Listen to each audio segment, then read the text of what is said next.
the way that my dad told the story, he's passed away, but he says that my mom was working at the shop, and he used to go eat there, and they would serve liquor.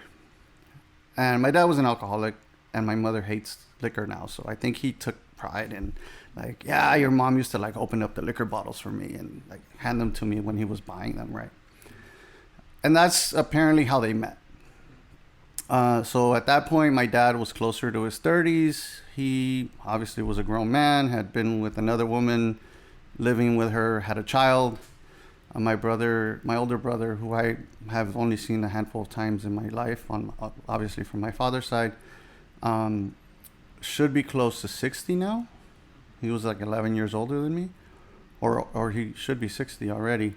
So my dad had already lived, while my mom was basically this girl slash young woman. And she talks also about how she didn't have a childhood, so she wanted to play. When she was already with my dad, she would like play tag and like freeze tag and whatever she could do that was not, obviously didn't involve toys or anything like that, because she didn't have any money. So the way that I understand it, she was young and she was pretty. She was beautiful. My dad was a very handsome man, so I can see like why she would be interested in him. But yeah, he was like a totally grown man, and she was basically this young woman who had been neglected, abused, abandoned, and to the point where she wanted to have children of her own. And she keeps saying like, I wanted to have a child. And so that's how they met. I mean, there's all kinds of stories about after they met, or them getting together. But that's like the initial moment that they met at the store where she used to serve alcohol and food, I'm assuming. There's an interesting backstory. So Guatemala is a very small country. It doesn't have islands like the Philippines, but it's very diverse in geography as well as in ethnicity. There are over 23 languages spoken there, indigenous languages as well as Spanish, and Garifuna, which is like a black Creole indigenous language as well, mixed, as well as a Xinca people who are not Maya. And so there's all the Maya folks. There's like the Ladino or Mestizo, some people call them Mestizos, the mixed folks. And then you have the Xinca and the Garifuna. And my mother comes from the side of the country that's closest to Mexico, which is a country, well, not country, the area, the land where the Mam people are. The Mam are a group of Maya folks. My mother doesn't speak any indigenous languages and doesn't remember anything about having an indigenous ancestry, despite the fact that my grandmother's 5 feet tall, maybe pushing it, right? And then my father comes from the other side of the country, literally like on the border with Honduras. And they met because basically poverty caused them to migrate internally into the capital city, which is where their mothers were really. And my father, also was neglected, abandoned, one of 9 children, bounced around different houses, was also abused, started drinking at a young age and then became addicted to alcohol. And he was poor along with, my uncles and aunts. And then my mother was also poor. And that's kind of how they ended up in the capital of Guatemala, capital city. A lot of people migrate there to try to figure out how they can survive. And then, I don't know if you want to call it fate or circumstance or destiny or whatever, brought them together at this store where my dad would stop to, drink and eat, and my mom would serve. So I have 2 sets of parents. Which ones should I start with? My adoptive parents or my biological parents? I don't know. What feels right? I guess the story of me starts with my biological parents. And I know that my dad was living in Milwaukee, going to the Wisconsin Conservatory. He's a musician. And he was an international student. He's from Monterrey, Mexico. And I'm trying to remember how it was like through friends that he met my mom. But I can't remember the specifics. But she used to go to the conservatory a lot. I remember them talking about that.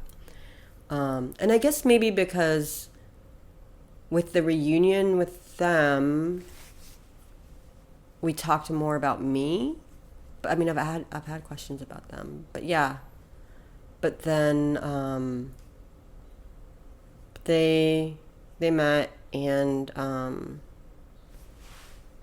I know she'd gone down to Mexico a lot to visit his family, and then she was pregnant. Yeah, I don't know. I'm not quite sure how that happened.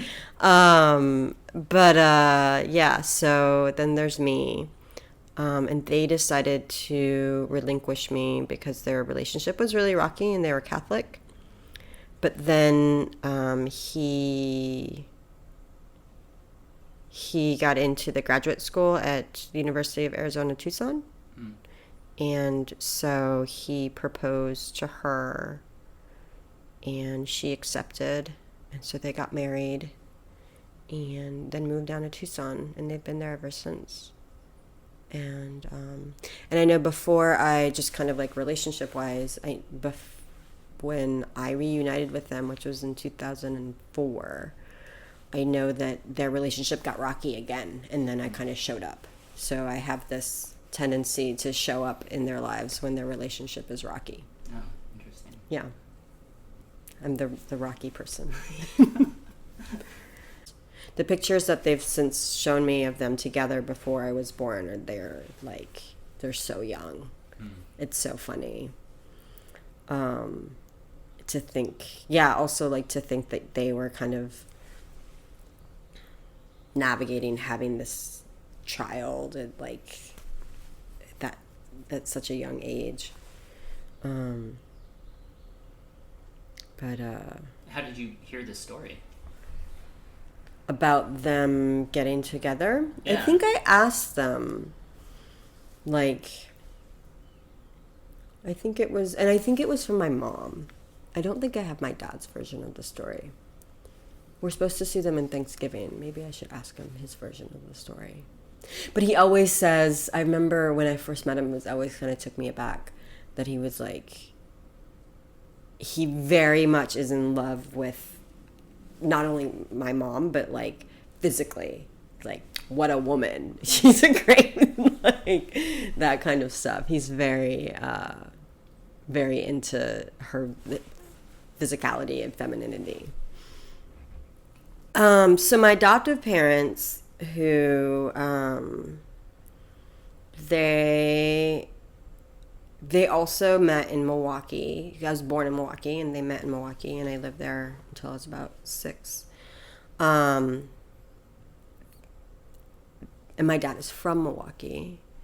My mom is from further west in Wisconsin, but grew up mainly there. They actually, and I know this story a bit better, I think because I kind of grew up with it, is my mom was supposed to, my dad was supposed to go out with somebody else. Like my mom's roommate or something like that, but then they ended up hitting it off.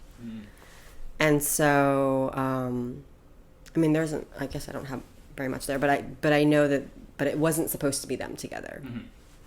It was supposed to be some other people. And then they dated for a while. How long did they date? I don't remember. But yeah, they got married in 1970, and my mom helped my dad through finishing college, and he was in the Air Force, but I don't think he like went anywhere. I think he was like at a computer the whole time. He's an electrical engineer. And so I know that she helped him through that, and And my mom is from a really big family. She's the oldest of 10. Oh, wow. And so she was a mom before she was a mom. Okay. Caring for all of her siblings. Uh-huh. And so all she ever wanted was to be a mom. And so, but she also there's a lot of illness with like feminine workings in her family. So she had endometriosis, and I have aunts and cousins with endometriosis. And now you can still have a kid with endometriosis, like they kind of figure it out. But in the 70s, it was really hard. And I guess she probably had it really bad too. And so she could never get pregnant. Yeah, so that's when they turned to adoption. And they were supposed to have this kid before I have an older brother. They were supposed to have this kid before my brother. But the mom changed her mind. The biological mom changed her mind at the last minute, which happens a lot. And I am, as an adoptee, I'm actually very much for family preservation. So I know it sucked for my adoptive parents, and I know that it's really hard. But in the long run, I think it's better for the child to grow up with their biological family. So that was hard on them. And then they got my brother when he was 6 months old. And then they entered I think they entered the lottery for my brother. And then for me, the social workers asked and said they were put on a list. And my dad was like, I want a girl. And my mom's like, don't ask for that, because we'll never get, like we just basically we'll take what we can get, which makes me feel so great. But they just wanted another child. And so then I came around and they were like, yes, yes, yes.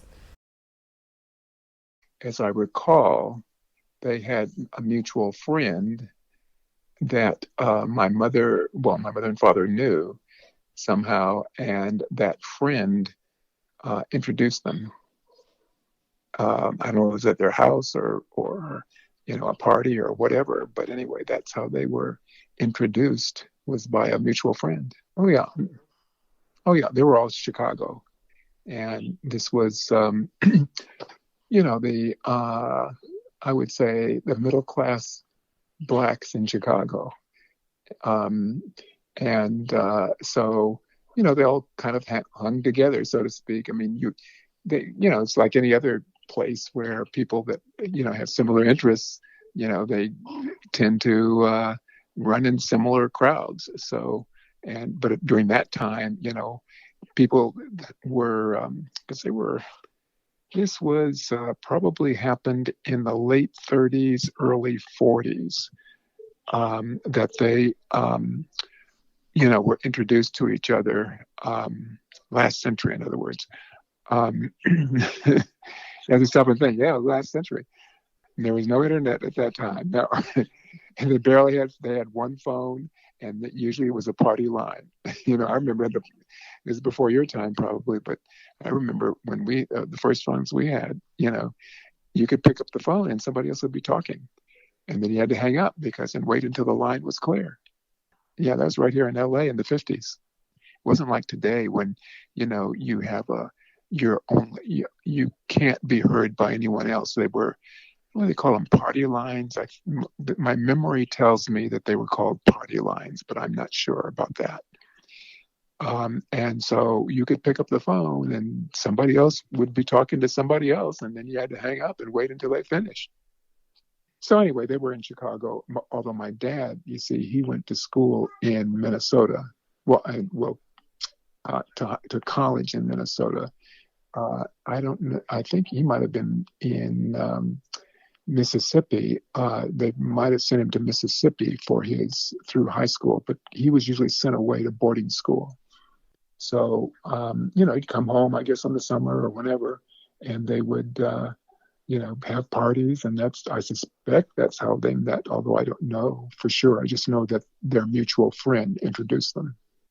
As far as I know, he would go back to school, in Minnesota, in I think it was St. Cloud, Minnesota, St. John's University in St. Cloud, Minnesota. So he'd go back there, back to school. So they didn't see each other constantly, as far as I know. I mean, I'm kind of guessing that they met while they were in high school or something, as opposed to knowing each other because this friend was trying to match, I guess, mom up with a new boyfriend or with a boyfriend.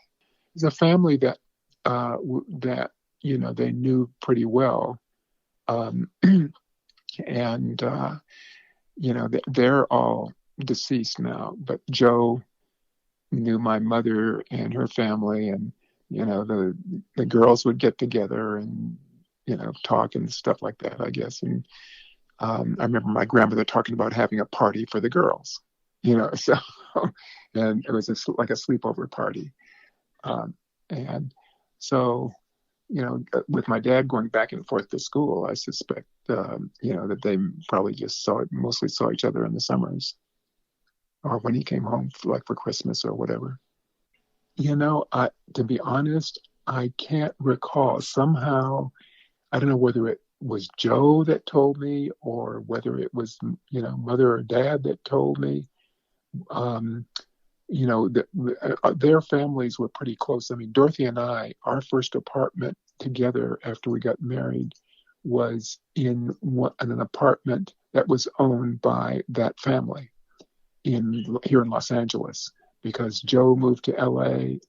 Well, my dad was the first in their crowd to move, among the first, as far as I know, to move to Los Angeles. So he was here without knowing many people. But my mother had, on her side of the family, there were uncles or two aunts lived out here. So they came out, and the migration to California, I was born in Chicago, and after I was born is when my mother came out. The reason my dad came out here is because his father was a doctor, and so he had the means to be able to travel a little bit, and so he brought the whole family on a car trip to California. And Dad said, "This is the place I want to live." So after college, he moved out here. But first he got married, and it was in that time in Chicago, it was on a Sunday at a Catholic church, if you can believe it. And they got married. So they got, I have a picture of their wedding, but it was, a pretty big affair because my grandfather's family, they were among the more well-to-do in Chicago. Not rich, but, they, as it goes for African Americans during that time period, they were well-to-do. If my grandparents lived in a, how can I put this? A house. It was a flat where several families lived. My mother and my uncle, they lived in a flat where, this family had their apartment, and then the owner had his apartment, and he lived there. And then there was some boarders in the place. And I think at one point, my grandfather's brother moved in with them, into the same building. That building was owned by an in-law. In other words, my Uncle Dillard, his wife's brother owned the building. So that's how they were all connected. So you tended to have more families living together. Same thing on the Rogers side. My grandfather had a multi-story, building, and my grandfather was on the top, and his family was on the top floor. Then my grandmother's sister was on the next floor. So people tended to, once somebody got into a building, they tended to bring family members along with them. You know what I mean? Now that doesn't happen much anymore that I'm aware of, at least in the African American community. As far as I know, you know how the Philippines was back in the day? Well, it still is.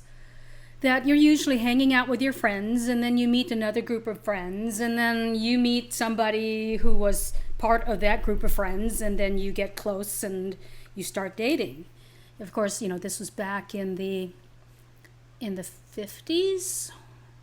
Yeah, I think it was the 50s. So, you know, and dating then is not the same as dating now. You're usually in a group situation where you're hanging out together, and it takes a few hanging out togethers before you actually spend time together. So, you know, all I know is that my dad was gung-ho on my mom, and there is this story supposedly where she hopped on a bus, or they were supposed to meet, and he was late, and she hopped on a bus, and he realized she was gone, so he went running after the bus and somehow got on and said, "I'm here," you know. I mean, they were just stories like that, but how they actually met, I do not know. I'd have to ask my siblings and find out. Oh, okay. Yeah, but I know that what eventually happened is when they did decide to marry, like I said, back in the day, things were very old-fashioned. He got accepted to grad school. No, let me back up. I think what had happened is he graduated from his bachelor's degree in architecture, and then he got accepted at grad school and was going to go to the States. And back in the day, you couldn't go with somebody unless you were married. So I think this is the reason why they got married, so she could go with him. So they ended up coming here to Los Angeles, and she ended up going to grad school. Whether or not she intended to, she ended up doing it, because what else was she going to do while he was going to school? So they ended up both going to USC, and they both ended up graduating. And yeah, and they both got jobs. But then again, they still were in touch, obviously, with their family in the Philippines. And my mother's family said, well, you know, there's a job for you back home if you are interested. Now that you have, you know, the U.S. degree, you're more marketable. And I think at the time they realized that, you know, there was still a lot of discrimination against Filipinos. So even my father got a good job here, or what was considered a good job, he felt that, you know, there was a ceiling that he couldn't get past because, you know, he was Filipino. So my mother went ahead. He says, you know, go find out, see if things are fine, you know, how things are going to be. So she ended up taking my sister and myself back to the Philippines with her. We were both born here. And she said, yeah, I have a good job. They gave me something really good. I can see something happening. So he ended up quitting his job here, went back to the Philippines and started his own practice, and that was it. Yeah, but, you know, that's the thing. I don't know about much how they met, but I know how they stayed together. and they ended up living and dying in the Philippines. They're both gone. Yeah. No. Were they from, like, the same town? Or? No. Yeah, not really. So he was from Malabon, which is, I guess, in, you would say, Metro Manila area, and she lived in Singalong at the time. So it wasn't geographically desirable, I guess you would say, but they managed to get together. Like I said, you know, I guess he was going to college in Manila at the time, so that must have been how they ran into each other. Yeah. God, I need to find out. Now I need to find out who knows the story. Somebody knows the story. Right. Well, so the bus story, how did you hear that story? The story came up because I think it was one of those stories that my father liked to talk about, I guess, just to show how much in love with my mother he was, you know, that he would do anything for her.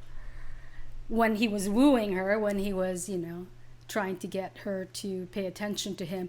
Because, you know, I think also they came from different socioeconomic backgrounds. You know, she was upper middle class, and he was, I don't know if you'd put him as lower class, but they definitely were two different worlds. But the fact that he was smart enough to go to college in Manila, and be sort of in the same area where she lived. That helped them meet. Otherwise, I don't know how they would have, because she wouldn't have gone to his neighborhood and he wouldn't have been hanging around her neighborhood. Yeah, and they didn't go to the same school for sure, because in the Philippines, girls go to girls' schools and boys go to boys' schools, and they might meet when they go to college, but she went to an all-girls school even for college, so she wouldn't have met him. Yeah. Were they about the same age? Yeah, they were within 2 years of each other. Okay. So they wouldn't really have been classmates either. Mm-hmm. Not only that, he majored in architecture and she majored in nutrition, which I laugh about because she can't cook. But obviously she was on the wife track, Right. Which turned out she was not at all. Once she got her job, she just kept going, and she was definitely on the fast track to owning her business, running her own business, and all of that. What was the business? When she went back to the Philippines, she was director of a school in the Philippines because she had family friends who ran a university, and then she moved up to dean, and then she eventually opened up her own school. It's interesting. So my parents are from the state of Oaxaca, Mexico. They're from a small town called San Andres Solaga, which is about 3.5 miles away from the main city, the capital, Oaxaca. Interesting enough, my mom is 10 years younger than my father. And even though they're in the same town, they never met in the same town. My dad's father, my grandfather, which I never met, was a very strict man, the way my father describes of like borderline physically abusive. That's all he knew. So my dad's name is Manuel Ildefonso, but that's not his birth name. What happened is his birth name is Manuel Lopez. When he ran away from the town, he must have been 6 or 7. He ran and he went to the neighboring town, and he was adopted by a family at 5 or 6 years old, and he took on their last name, or the name of the pueblo, Ildefonso. Mm-hmm. So my name should really be Lopez, but I think there's enough Juan Lopez's in LA. So he has, so now at this point he has a last name, he embraced the last name Ildefonso. So then his typical story of people from small villages. He left the village. He worked in the city of Oaxaca for a couple of years. Eventually he went into Mexico City and he worked there for several years. And for whatever reason, the Oaxacan community at that point all gravitated towards like a dry cleaning business. It's just a niche in Mexico City. Mm-hmm. So when my father eventually came to the United States, he came into the States around the mid-early 1970s. And he already had family members from the original city he was from, Solaga. So they took him in. And eventually, the only thing he knew at the time was Zapoteco, the original language of birth, and Spanish. So during that time here, not knowing English, he knew how to work the machines because the machines are universal. So he started working the dry cleaning business. My mother, being in the same town in Solaga, she had 3 younger siblings at the time. So she was always, my grandmother, which is still alive, living with my mother now, like 2 miles from here. She always wanted to go to school. There was only elementary in the town. She always wanted to go to school, but she was always forced to stay home and take care of her younger siblings, which were Modesto, Hilda, and Juan. And there was another one she doesn't talk about because he died at birth. So eventually she left Solaga later when she was in her teens, 17, 16. Same story, she went to Oaxaca City where she was a nanny. Eventually that family left and she had to find more work, but the only place to find work was in Mexico City. So she was a nanny in Mexico City for about 10 years. And she was a nanny to Mexicans of Jewish descent. So now she had to learn to make all these kosher dishes because that's, Mexico has a huge Jewish population. I think one of the oldest synagogues is in Mexico. Wow. So she learned and she cooked, and eventually, she's not really good at what happened to them, but she eventually had to move. And she found somebody told her an opportunity in the United States. So the same thing, like many people during that time, early 70s, she migrated to the United States.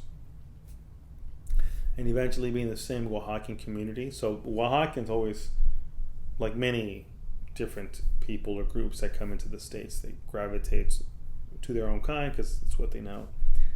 So eventually my father and mother met within the same group and gatherings or parties, etc. So they met around the middle of 75, 76, and then I was born in 1979. But you know what, exactly how they met and where and what happened, my parents haven't really talked about that. They don't really share that information. Even when pressed, they're still a little secretive about it. I don't know why, but I should ask them about the first date. But I don't know the first date, but I know that's how they eventually met because of friends getting together. And I think eventually they just liked each other's company and hooked up and it happened. So yeah, that was the basic. In a nutshell, how my parents met in the United States. What still blows my mind is like same village, same place, their own lived experience. They went their own path. Eventually they got together and met in a different country, wow. Not knowing each other in the same village. And they were probably, Madeleine and I go to Solaga maybe every 3 years. And my mother's son and my father's son weren't that far apart. They were about, maybe like a 10-minute walk away. Not that far, maybe less. But never met, never crossed paths. It was World War II. My father was a medical sergeant, and he came from Manila. He was assigned in Siquijor, a little island where Tito Jackie lived, and then he was moved to Negros, where my mom lived. And my mother was about 18 years old, and she was working as a CNA or in a little clinic.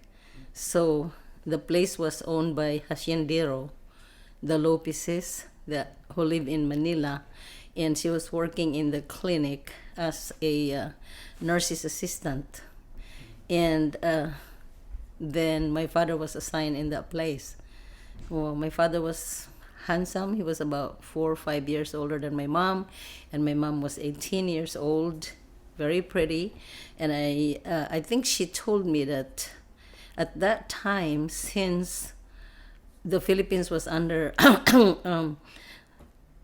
Spaniards for 300 years, the native hated the Spaniards because the way they kind of took the island, and they called the native the Negritos. And at that time, so my mom was mestiza because her mother was Filipino and her father was from Spain. So she was, what do you call, mestiza? She was mixed, and she was very pretty. And she stood out, among all of probably the ladies there. And she was very afraid at that time because the rebels, that did not like the Spaniards at that time. If you are mixed, they hate you, and then like maybe the soldiers will like rape them, because there were a lot of mestizos I think at that time, I don't know. And so she said she was more afraid, and that if she married my dad, then she will be protected.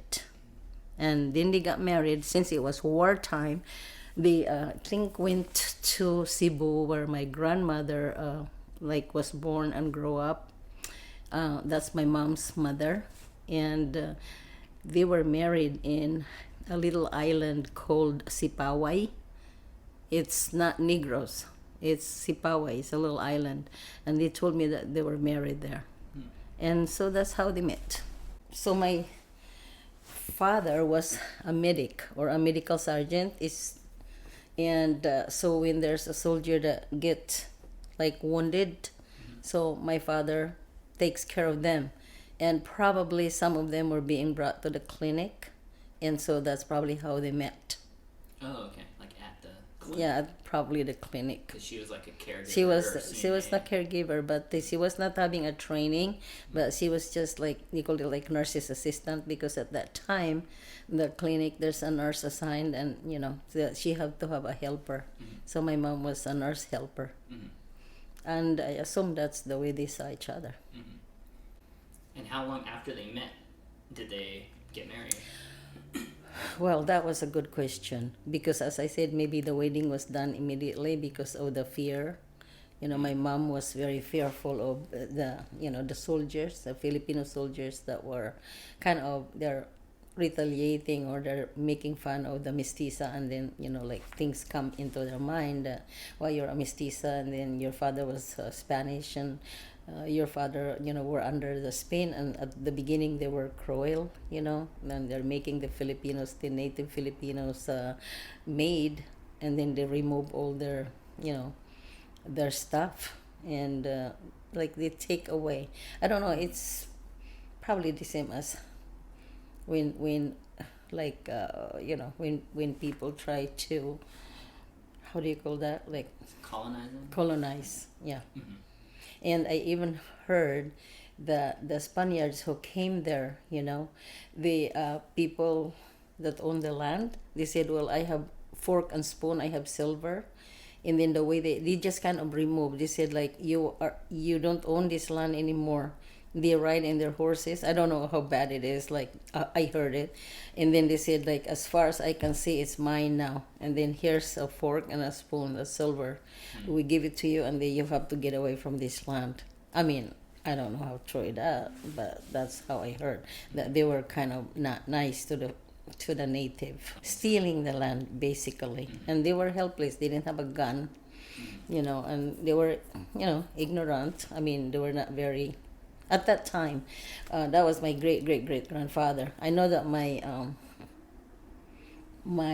grandfather, mom's side, he could speak a little English, and then he speaks his language, and he can speak Spanish. Because at the time of the Spaniard, they said they were very strict that everybody has to speak Spanish. I mean, not just at school because they were old, but, you have to learn how to speak Spanish. Mostly, they probably settle mostly in Negros, because that's the place where it's being owned by bourgeoisie, the rich people.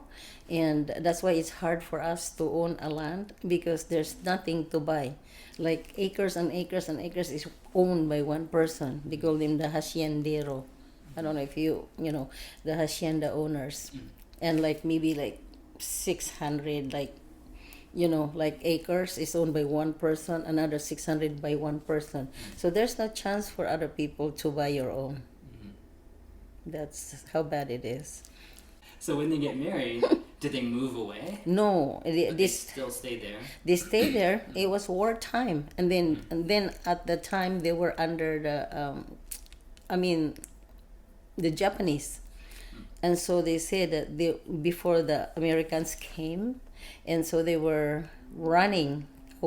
When my oldest brother was born, of course my mom got pregnant maybe right away after the wedding or whatever, and they said that the baby was premature. My mom had never seen my brother. But the only person that saw, because I think he was kind of prematurely born while they were running away in the mountain, and at 6 or 7 months, the baby came out because of fear. They were climbing up the hillside. I can point to you the hillside when we go back there, and so I think it was my grandma was saying that the baby was born at midnight, and then they have to have a kerosene tip over. They have to make a hole in the kerosene box. It's a can like this much. They open and then a little bit and then put candle inside and they tip it over so the Japanese will not see any light below because they bomb every light. And so my mom said it was nighttime and then they buried the baby and only my grandma saw and they said it was a boy. Was it stillborn? Stillborn, yeah. And so I'm sort of like the second child. So my mother was actually, having pregnancies like 10, including the firstborn that was not really viable. Viable, yeah. So that means that was still wartime. And I was born at peacetime because MacArthur came, I think, June of 1945, and I was born in September 45, so just after peacetime. Okay, so my dad, they met in grad school. So my dad was in, I think it was like Bali's, like, Gamelan or something, and they were gonna take a trip to, like, Bali or something. But he could either do that or go to grad school, and he decided to go to grad school instead, and that's where he met our mom. But to this day, he still wants to go to Bali. Yeah. But, yeah, that's basically all I know. I'm pretty sure it was in college. They told us the story. I'm not sure. It's like they were at college. They met there. We visited the place where they were married, and then after that they moved here. Where did they meet at college? Or what college was that? Can't remember. Remember what part of the world? It was that way. That way. East? Yeah, I think. Uh-huh. And then you said you visited where they got married? Yeah. Where was that? It was in LA, I think. Mm-hmm. It was like a big building with like big beautiful lawns. Oh, wow. So you said that they told you the story before? Yeah. But you didn't really remember it? No. Yeah. That's fair. I think it was at Georgetown. So the story my dad tells, I haven't got it from my mom's perspective, I don't think, is that he saw mom in the library after, or like before the term started. I think they were buying books or something, and he thought she looked cute. So he went and was like, do you want to go on a date with me? And I guess it just went from there. Just like in the library, walked up to her? That's what he said. I've never got it from my mom's perspective. So I think one of their first dates was like a Halloween party. They said that they went and watched The Shining. And yeah, that was like the first date that I've heard of. Have you seen that movie? No, I haven't. It's not very romantic. No. Well, there's two versions that I know of. I think they had met because my dad's sister knew my mom's parents. My mom's the oldest in the family. My dad's one of the youngest, so I think his oldest sister was somehow familiar with or closer in age with my mom's parents. And my mom was working as a nurse at the time. And she the story goes, and this is, I think other people confirm this, so this isn't like a egotistical thing, but she was like very attractive. A lot of I think men pursued her, and then especially because she was working in like the medical profession, she was just around a lot of doctors. So she was a nurse, there were doctors, and I think they were, whatever their version of asking her out was. And she was just like, no, there's no way I would marry a doctor because they're married to their work. I don't want to be a doctor's wife. And then somehow she thought, she had known of my dad through family. And at the time, because this was like early 1970s, he had gotten into the master's program at Georgia Tech.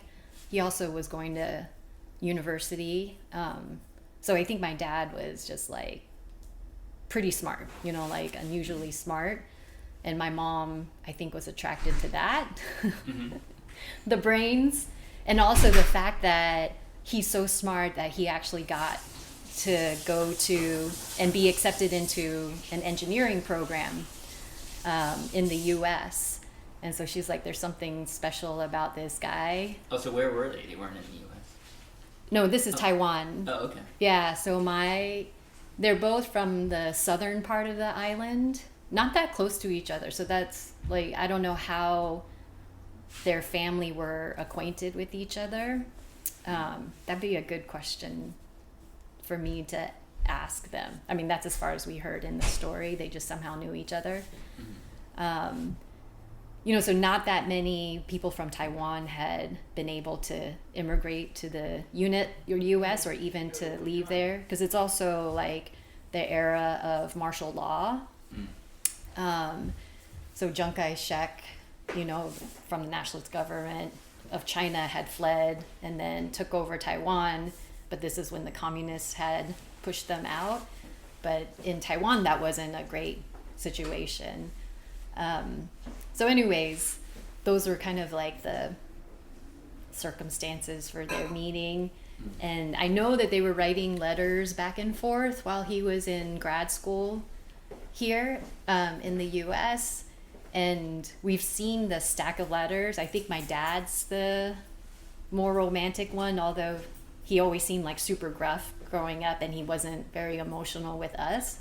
But he had saved all the letters that he got from my mom. They're all written in, character. So I would one day get like Google Translate and be like, what is this juicy stuff? But so they eventually married. He, I think, was on break for the holidays from school and then came back and they got married, I think, New Year's Day. This would have been like 1972, probably 1972. Okay. So he came back from New Year's Day. Yeah, he came back from Georgia to Taiwan. They got married, and then my mom followed probably after paperwork was squared away. And so he got his master's here. There's a certificate that she got that says she got her MS degree or like her MRS degree for marrying the engineer that just graduated. Anyways, kind of, I guess, this like the sexist things people used to do. So yeah, that's how they met. The other version, because we did ask, because we wanted to hear like their love story. So we're like, your sisters? Yeah, we were like, how did you two meet? And so my dad can never give a straight answer, and so he's like, oh, she chased me down, or I don't know what he was saying. Anyways, so he had some goofy like indirect way of telling the story, but they could just never gave the straight answer, or he never gave the straight answer. So I think most of this was my mom's version. Yeah, and it's just unfortunately a lot of that generation has died out. but they left us with a lot of questions. I mean, we're finding even now relatives on DNA that we didn't know about. I mean, we found since COVID, we have and at least four nieces, and one nephew.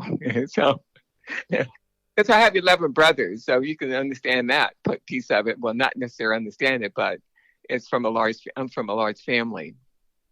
And then there was one picture. It's interesting you're bringing this up because I went to Georgia this past weekend for my sister's 90th birthday. And she, I mean, it was nice, but one of my niece showed me a picture of my mom and dad. And this guy was like hugging my mom, like not appropriate in an inappropriate way. And my dad was hugging this woman. They're all sitting on the couch. And we started laughing like, okay, back then they have threesome, foursome, or what? So, yeah. And then no one knows about it. And the older generation is a brother that's 85, there's a sister 90, and another sister that's 80. And so they didn't know anything about it either, And I thought, okay, maybe my maiden name is not Caldwell, But I'm making a joke of it because I'm just telling you how things were hush hush back then. But I have no idea how they met. I can find out for you. I can call my older sister, and I'm sure she would have answers, and my older brother. My mom was closer to some of my older sisters and brothers. So it's possible that they know. But my generation, no, we didn't know anything. It was hard to even get personal information from my mom in terms of your personal health care, So, yeah. Because now you got me curious. I want to know, how they met, but I just never thought to ask the question, The story about how my parents met was that my mom was very well educated, very independent woman. She was born in the early part of the 19th century. She was a grandmother's age when I was born. And her personality just didn't fit in the times, just very independent.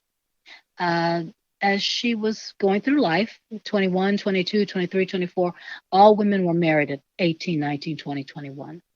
She was approaching 24, 25, 26, and she finally gave in to her father, who said, look, you need to go see a matchmaker because you're just too stubborn. You won't acquiesce. You won't fall into the pattern that other women have fallen into. So her dad pushed her to see a matchmaker, so she went to the matchmaker. And in those days, the matchmaker sort of vetted everyone. And this matchmaker was for people of a certain social class, so that if you were not in your hometown, and she wasn't, you could meet people that had a similar background. And the matchmaker sort of made sure that everybody was on the up and up. So every Sunday, the ladies and the gentlemen would go to the husband and wife's house and just have tea after church and chat and see if there was something that would work out. And she was originally paired with a gentleman that she didn't care too much for because he was in entertainment and she didn't want to travel. She didn't like that life. And then the second choice was my dad. Second choice because he had already been married and his first wife passed away and he had a daughter. And so that was the second choice because in those days you always want to be the young bride and, be the first to have the children with the husband. So she said, well, but he respects me. He likes my independence. He thinks I'm exciting because I'm, not like the other women. So they started dating, they hit it off, and they got married. So that's how they met. They were just not in their hometown, neither one of them, and they both saw a matchmaker. Both my parents' fathers sent themselves to college in the 1800s. That was the way it was done. If you weren't born wealthy, you had to send yourself. And they both worked on farms and worked in the summer on farms and went to school in the winter. So they had that sort of a similarity that they were just first generation children of self-made people. And both of their fathers were pretty well known. So, it just seemed like they could understand each other and understand hard work and goals and that kind of a thing. So it turned out really well. They had mutual respect because my father had passed away, and luckily my parents had good friends, and they told me all the stories about my parents. And they said, well, we want you to know who your parents are because you're just like your father, so you should know who he was. And I appreciated that so much because it explained why I was the way I was. I could hardly help it. That's how I learned it. I heard it from several people, so I know it's true. I know it's accurate. And the mutual respect, that's what everyone told me my parents had. There was never public embarrassment. There was never public arguing or bickering. It was always together, always on point together. And if they had any arguments, no one knew about it. It was never public consumption. So, and quite the fashionable couple. I heard all the stories of that they just were a perfect pair. They were on a mission to teach other people how to better themselves because their fathers had done that. They went from 0 to 100. That wasn't easy in those days. There were no scholarships. There was no loan. There was nothing. You just had to work. And so they definitely put a lot of other people through college too. That was their mission, was to help others. My grandmother never gave me a full story, and in those days, she talked about how both Chinese and Native Americans were routinely killed, and that you lived in the black neighborhoods because the black people wouldn't kill you. And she said that. She said, but we lived with the Negroes because they wouldn't kill us. So, because she was born in the mid 1800s and talked about all the stuff that she had been through and how her mother had to hide her. Her mother may have been adopted too. But I never got a full story. All I can do is look at these photos and say that is not an American face, a generic white American face. What is that face? And I guess her husband or her first husband was Asian, which is unusual because my dad looked very unusual. And then I have an odd face. So, and people kind of, tilt their head and look at me, and then they don't look at me. They're like, But it just, I guess, questioning. I don't know where she comes from, but she's not from around here, kind of a look. Yeah, they don't know. They can't put a finger on it. I don't know if I can tell you about the time that they met. There's an age difference, but I think they were in the same school, but that's it. I can tell you about how my dad proposed to my mom. She made a big joke of this one time. She was like, he took a twisty tie from the bread and he put it on a saltine cracker and he proposed to her that way. And I was like, really? I guess he didn't have that much money back then, but that's what they had in the village. Yeah, it's like, oh, I was just putting something on the cracker.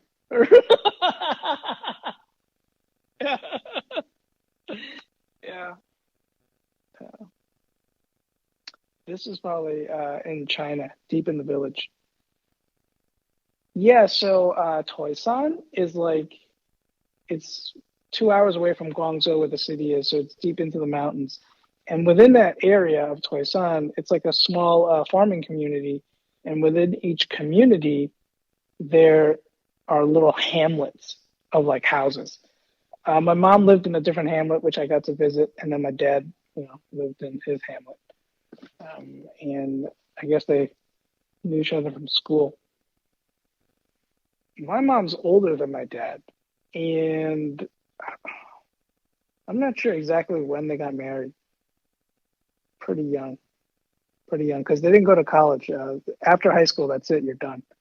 So you had to be around like at least 18, I guess, 19. They probably met each other because, and it wasn't a setup. I know this because my dad's mom was already living in the States. So she had very few interactions. So she didn't know much about my mom. And so she wasn't in on it until they got married. Or she just didn't approve. Yeah, I think my dad's family was a little bit higher class, and my mom was like working class. And my brothers and sisters tell me we were upper class because we were the only ones in the village with a bathtub.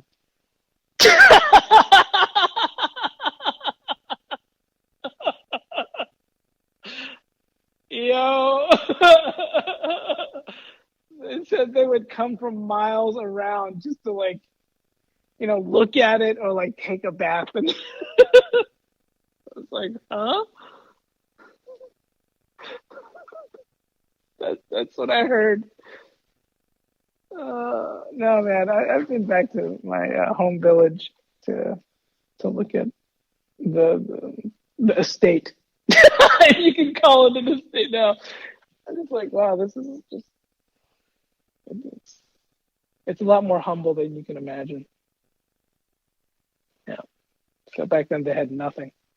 I remember my mom, like these are from bits and pieces of when they would talk about it.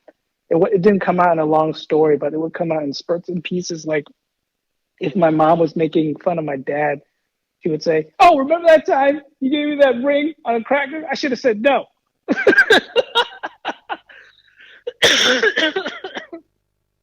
Yeah, it's like, you didn't have any money. Like, one of the most interesting things I found out was my dad is the oldest. No, not the oldest, but the oldest male. And all the siblings and the entire immediate family left China and made a life in America way before him. He stayed behind with his grandmother. So when they went to America, they all of them got married already. So my aunt got married to an American Chinese person who was able to, I guess, they call it sunting, which is like, file the paperwork for immigration. So everyone was pretty much set up in America already. And so he just hung out in China and met my mom. Yes, eventually my dad would, go to the U.S. But he hung out in Hong Kong for a little bit, like 1 to 2 years, to get all the paperwork sorted and then go to the U.S. So when she came to America, she didn't know anybody except my dad and the family. Yo, my mom's super smart. I mean, like, if you find a way to get the hell out of China, you get the hell out of China. And she's super ambitious. I mean, nobody starts. I was just talking to a friend of mine.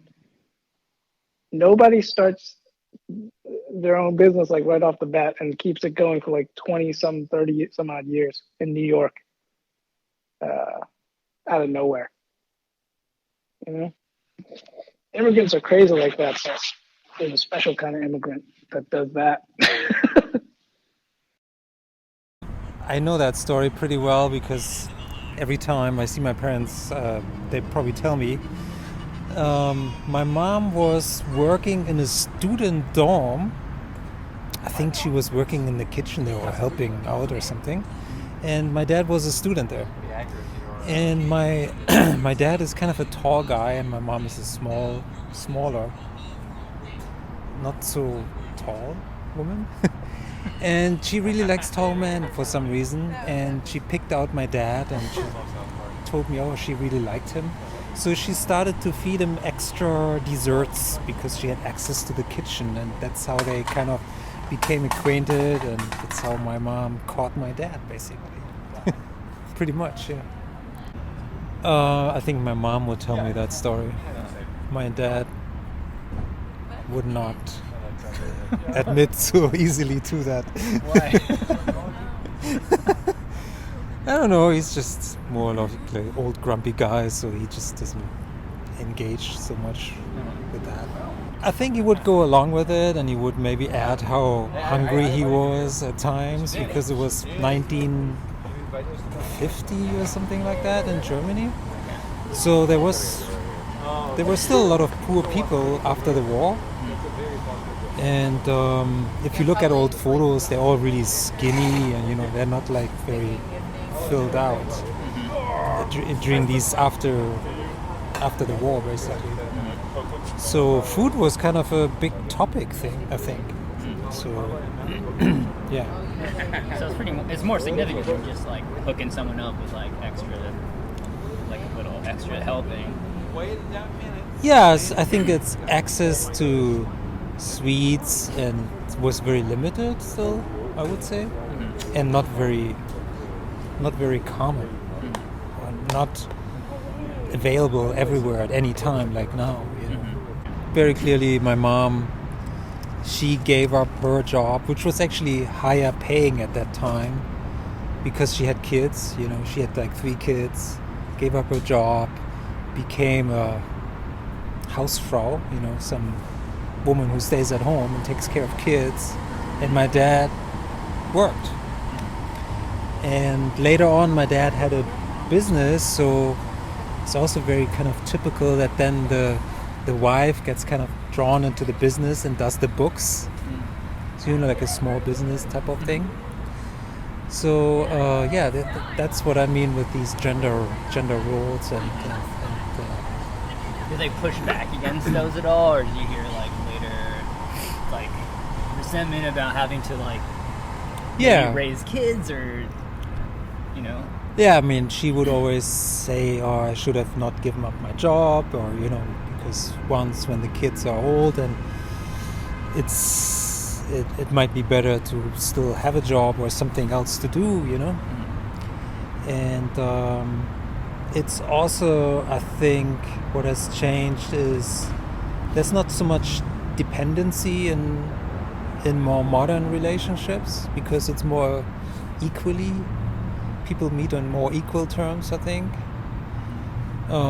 If there's only one person who makes money, it can be sometimes difficult, I think, in terms of being equal, or one person abusing that position, or everything that comes along with that. My mom, I don't know, I guess she liked math and she liked science, and it was very unusual back then for a woman to go into a science field, and she somehow decided that that's what she wanted to do, and entered the class. And there's still like an old picture of like the whole class in black and white, and you can see my mom and like 2 other women, and then everybody else are just men in the class. So yeah, and then she became a satellite engineer in her career, and my dad also was an engineer, and that's what they both did. Did he still copy off of her? I hope not. I hope not. No, he worked for IBM. Okay. So they came after they graduated. There really wasn't much opportunity in Taiwan, which was kind of a poor country back then, and so they made the big decision to move to the U.S. And they didn't speak English very well, but they were able to find jobs because they had the engineering degree. So my dad worked for IBM, and my mom worked for this satellite company called Intelsat. And were they already like married before they moved, or? Yeah, they were married already. They had me, and I was 3, and we all came over. My uncle was here first. I think he was a professor at Johns Hopkins. So we basically came and lived in his house with my aunt and uncle. Like, I remember sleeping on the floor of their living room our first night in the U.S. Yeah, just how unfamiliar it was. And I didn't speak English when I first came. And then we just started a life here. I remember I had to go to, I went to kindergarten early because my parents didn't have childcare, so I went when I was 4, and I do remember coming home after my first day, and I think I was crying because I didn't speak English. I didn't understand anybody the whole day, and I finally could get home, and I was like, ah, just relieved that because my parents were home, I could speak to them. So they met at it's a traditional yearly fiesta.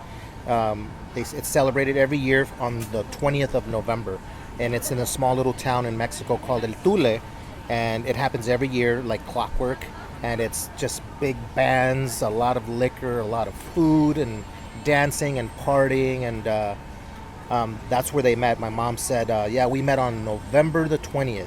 And I'm like, you remember the date? I was surprised, right? She said, well, no, it's because November the 20th is every year. That's when that fiesta happens in this little town that she was born in. And she just shared that, my dad would walk by the front house, and, they started talking, and he asked her to go to a dance, and that's how they met at this fiesta in Sinaloa, the state that we're from. When I asked my dad the same question, he pretty much said the same thing, November 20th, at the fiesta, except he filled in a few more things where they knew each other way before then. They were just kind of casually talking to each other. He would walk by my grandparents' house, and they would talk on the porch on occasion because he would be working. He would he would collect wood, and sell firewood from the forest, there, and he would sell firewood, or he would sell pork. They would butcher a pork, and he would go into the towns and sell a bunch of stuff. So he would see my mom on the porch, and they would casually talk, but they never really met officially until one year on November 20th at this fiesta. That's how they pretty much met. So they were like neighbors? No. So my mom lives in a small town called El Tule in Sinaloa, and my dad, and where I'm from actually also was born, is about maybe 10 miles away, something like that, or maybe less, 5 or 6 miles. So it's not too far. So he would travel back and forth. So he knew her, like I said, from his working, going back and forth, and they casually talked. He would just like see her. He would just see her, they would just chill out, and on occasions, they would go to the universal meeting spot of this little town. It was like a little downtown area, courtyard, but they never really like got to talk because back in those days, they were very protective of their. My grandparents were very protective of their daughters, which they had six of them.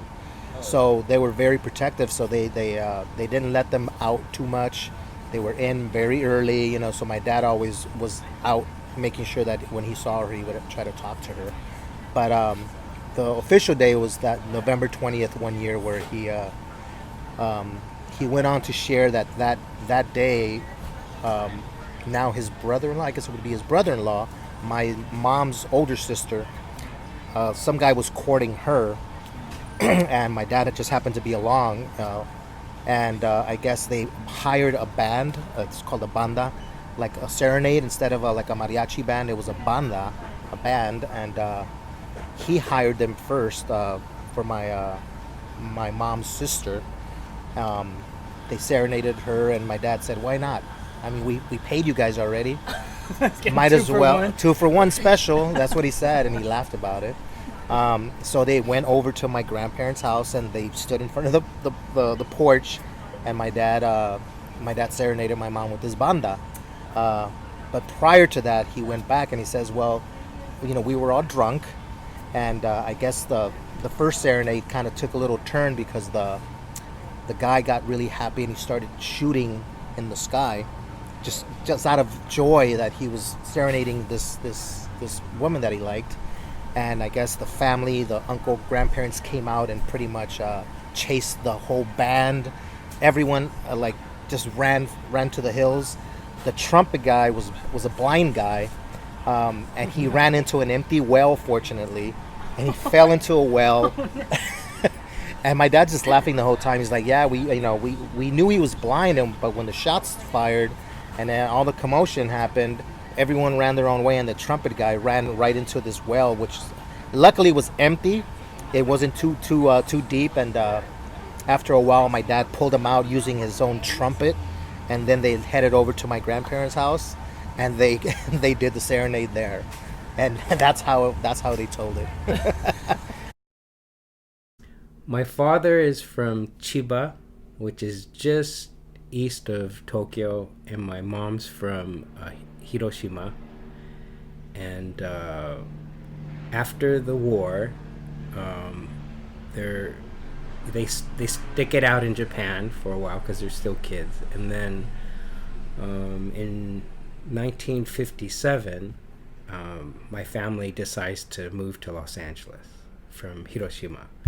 And so they're on a ship, and the ship is, I believe it's a shipping container ship. It's like it's not a cruise ship or anything like that. But my grandfather happened to know the captain of the ship, and so they got access to stay in. And there are other families going as well.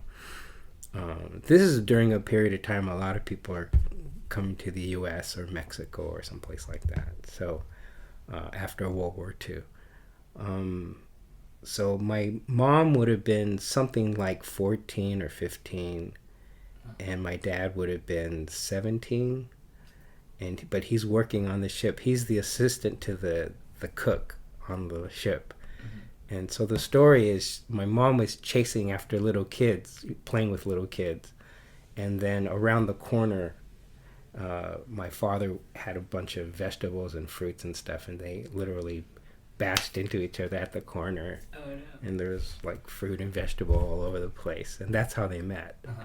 And I don't know if they fell instantly in love or what happened, but for the next couple of years, every time my father comes into town on the ship, and remember, my grandfather knows the the captain, so it's it's OG. So my family would actually cram into a car and go pick my dad up. When they poured it, mm-hmm. The captain, gave him permission because he knew he was courting my mom, uh-huh. And the entire family would take him out for dinner, and they did that several times a year because the ship kept coming in. So that's how they met. Mm-hmm. Yeah. And so my mom always tells the story of their honeymoon, how embarrassing it was for both of them because it was the first time they were actually ever alone with each other. Really? Because they always had like family. Always had family or people from the ship, and usually it was to go have dinner mm-hmm. somewhere, and then they would drop them off. So it's kind of awkward dates, right? I guess it would be easier. Today it would be awkward, but back then I think that was courting. That was kind of like an OG concept of courting. Right. So you have to really like each other. Yeah. To continue. Well, it's an interesting way to get to know someone too, right? In the context of like their family absolutely, and the family's checking you out and becoming friends with you in a sense. Uh-huh. So it's harder to lie about yourself. Yeah, and then they all know your boss. True. Like really well. Yeah. So it must have been pretty. I mean, that's a lot of pressure to put on one person, but he stuck it out. Wow. He got married, so yeah. No, my dad, typical, not typical, but certainly was the norm for us. We didn't really talk. Mm-hmm. I think he passed away when he was 49, so oh, wow, that's young.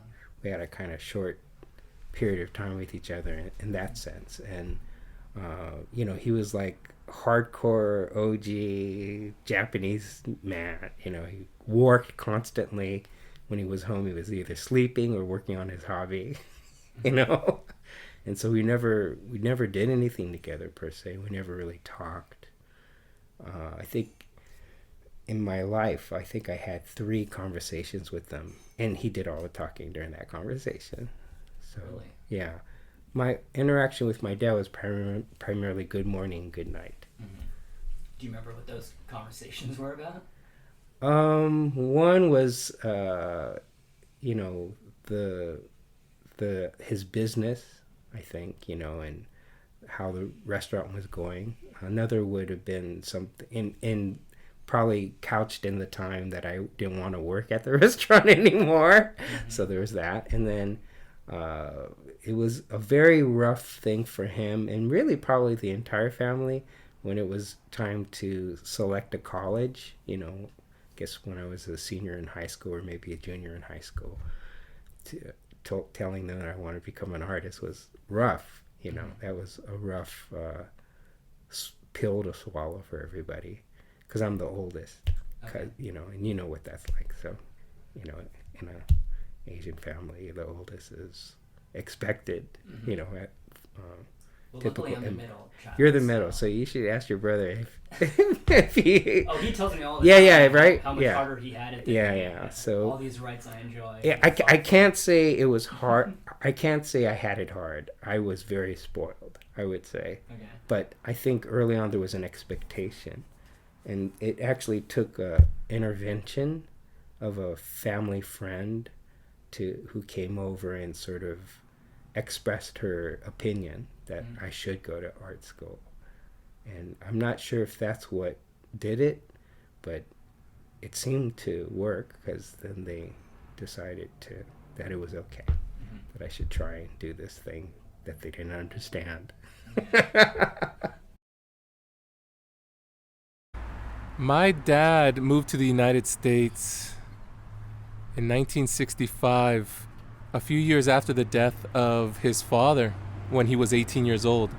My dad is the eldest of 9, and so him and his 2 oldest siblings, brothers, they moved from rural Mexico to Mexico City for a few years to work, and then they had a few family members in California, Northern California, so they moved up to the Bay Area. And they worked in restaurants and some other places to send money back to bring the rest of the siblings and my grandmother, who was now a single mom of 9 at the time, back up to the United States. And so my dad, his eight siblings, and my grandmother moved to the United States with a few other family, with my dad sort of being the head of the household now, pretty young at this point. Was he like the oldest? He was the oldest of the 9. And at this point, he must have been, 21, 22 years old or something. And, 21, I think. And my mom, unrelated, my mom's eldest sister had moved to the United States and was starting to have children and was working. And at some point, she had a child, and my mom was still living in Mexico, was young.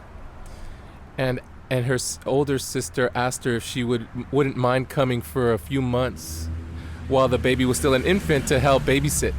My mom didn't, I don't know how old she was, probably around 21 years old as well.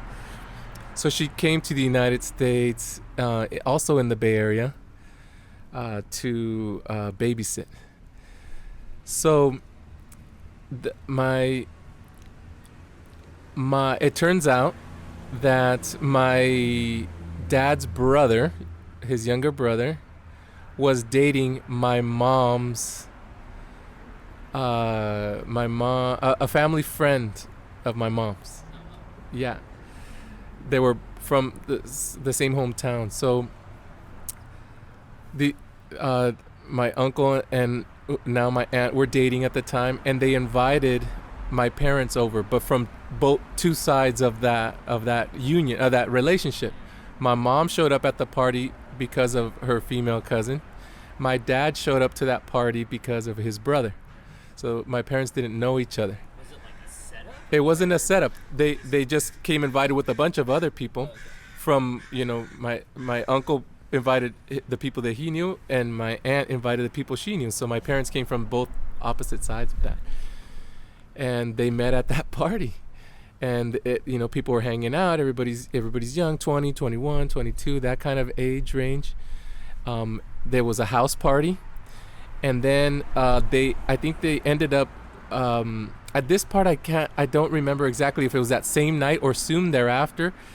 They either took an after party excursion to a hotel bar where there was some dancing going on in San Jose, California. It was either that same night after the house party they made it to the hotel, or it was like soon thereafter, a few days after they went to the hotel, and my parents continued to talk and chat and hang out and dance and stuff like that. After a few, they didn't see each other too often, but that's how they met. My mom went back to Mexico after a few months babysitting her infant niece. My dad obviously was now established in the United States, and they started writing letters. We're talking about the 1960s, so they wrote handwritten letters over time, and then my dad proposed over a letter. Both of them told me the bits and pieces. I guess it's the kind of thing that I asked about, like, how did you two meet? And, because sometimes we look through the family pictures and you can see the pictures of their wedding, which was in Mexico. And that's a fun story too, how my dad drove down to Mexico just with his mother, and they got married, and 2 weeks later my mom made a decision to come back with him to the United States. Yeah, so I got pictures of that wedding and everybody involved, and so I was asking about I thought it was kind of tremendously interesting to have them meet and date just very casually, very briefly, develop a correspondence over regular mail, and then decide to get married. It's a story.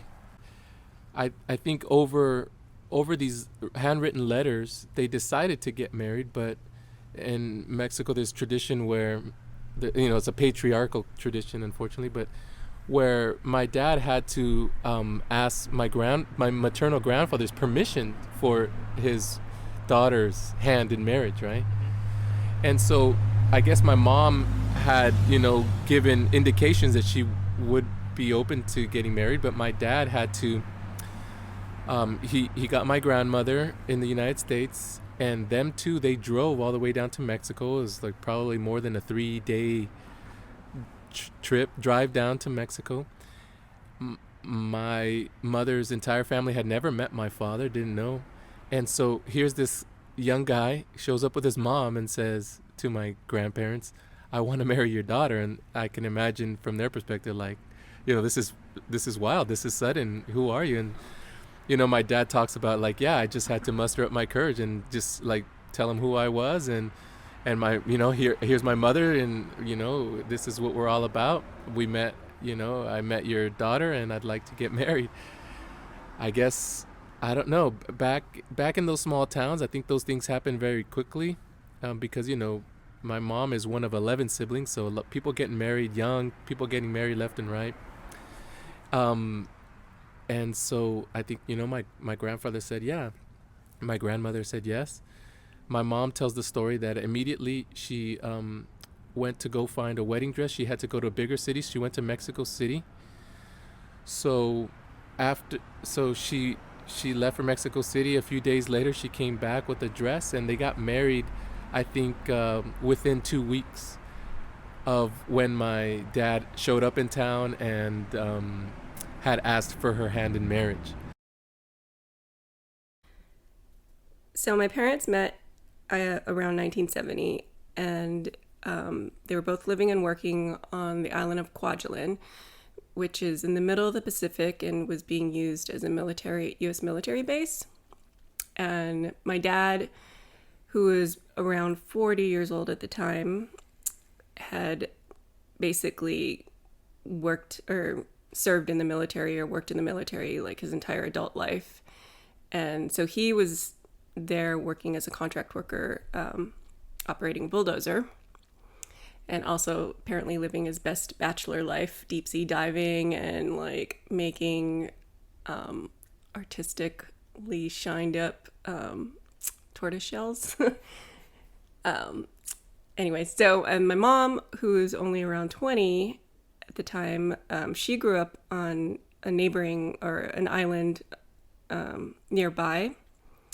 And so there weren't very many, it was really remote, and there weren't very many work opportunities on her island. So what people would do was go to these other islands that had a lot of these military families and military workers, and they would either sell like coconuts or work for the families. So my mom got a job as a nanny for one of the military families.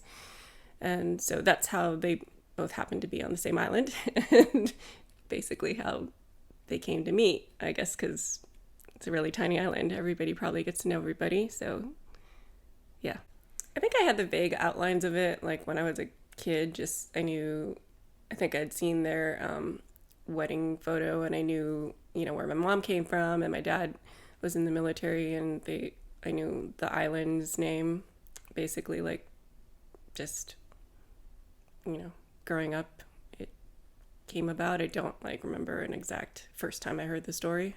Mm-hmm. But after my dad passed away, there, were just more of the details filled in about how he used to do deep sea diving, and he was kind of known as the guy who caught these turtle shells and shined them up and made them all pretty, and the military families would buy them as souvenirs and take them back home. And yeah, apparently, I think one of my aunts was telling me my mom and her would ride their bikes around, and my dad would give my mom little gifts, and my aunt was like, hey, why don't you give me a gift? And he'd tell her, no, you have your own boyfriend, he should be buying you gifts. So I guess that was his way of wooing my mom, was through giving her little things that he would make. I think she got a job for a family taking nannying, and there was a time where they went back to the mainland and they took her with them, and so she lived in the mainland for a few months, and then they had to renew her visa, but then at that time she was like, nah, I think I'll just go back. So then she ended up back on Kwajalein, and I think that's the time when the relationship got more serious, and my dad decided to take her back to Hawaii, which is where he grew up, and because his mom was living on her own and getting older, so I think he felt it was finally time to go back home. So that's when he decided to settle down and get married and bring a wife home with him. And that was my mom. Yeah, it was actually part of Micronesia, which is not the same set of islands that the Kwajalein is, but her island was called Krosrai. And there just was an opportunity there for her to work? Why did she have to go to Kwajalein? Well, basically, she only, I think, had a 5th grade education, a super, tiny, remote island, just no enterprise or businesses there. People lived off the land, and so, but I guess now, people, there was more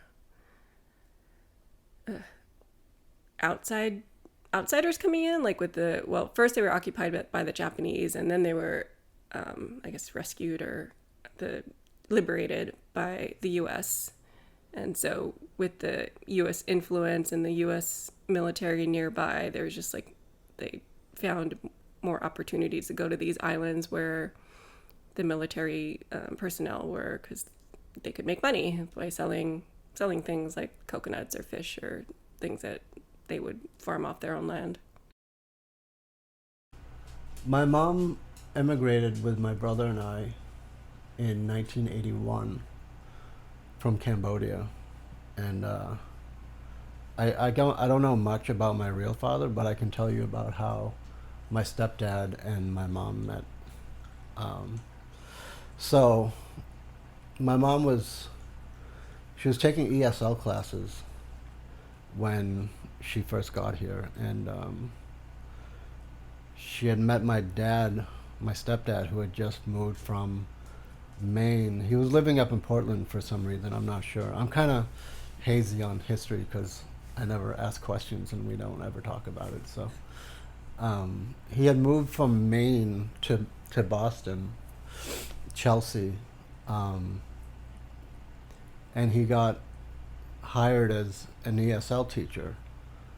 And so he ended up being, I guess my mom, when she had first saw him, he was observing a class, not as a teacher, but just observing. And that was the first time she had met him. And I'm not sure that they even spoke at that point or whatever, but he ended up being her ESL teacher.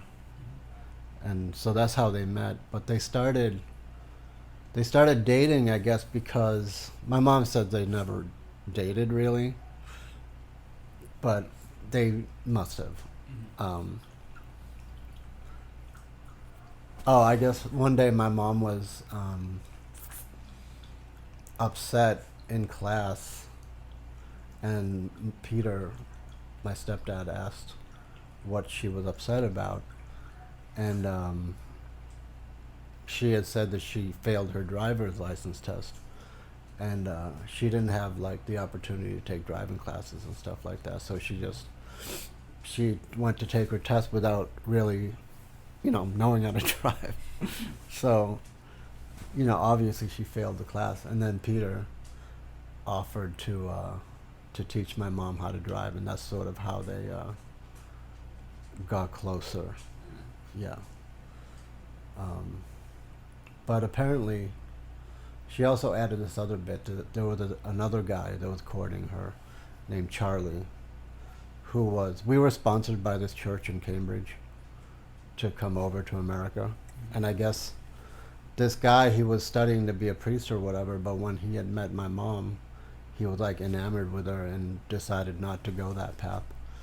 And decided to, because I guess you have to be celibate or whatever to be a priest, I guess. I don't know. I don't know much about religion, so.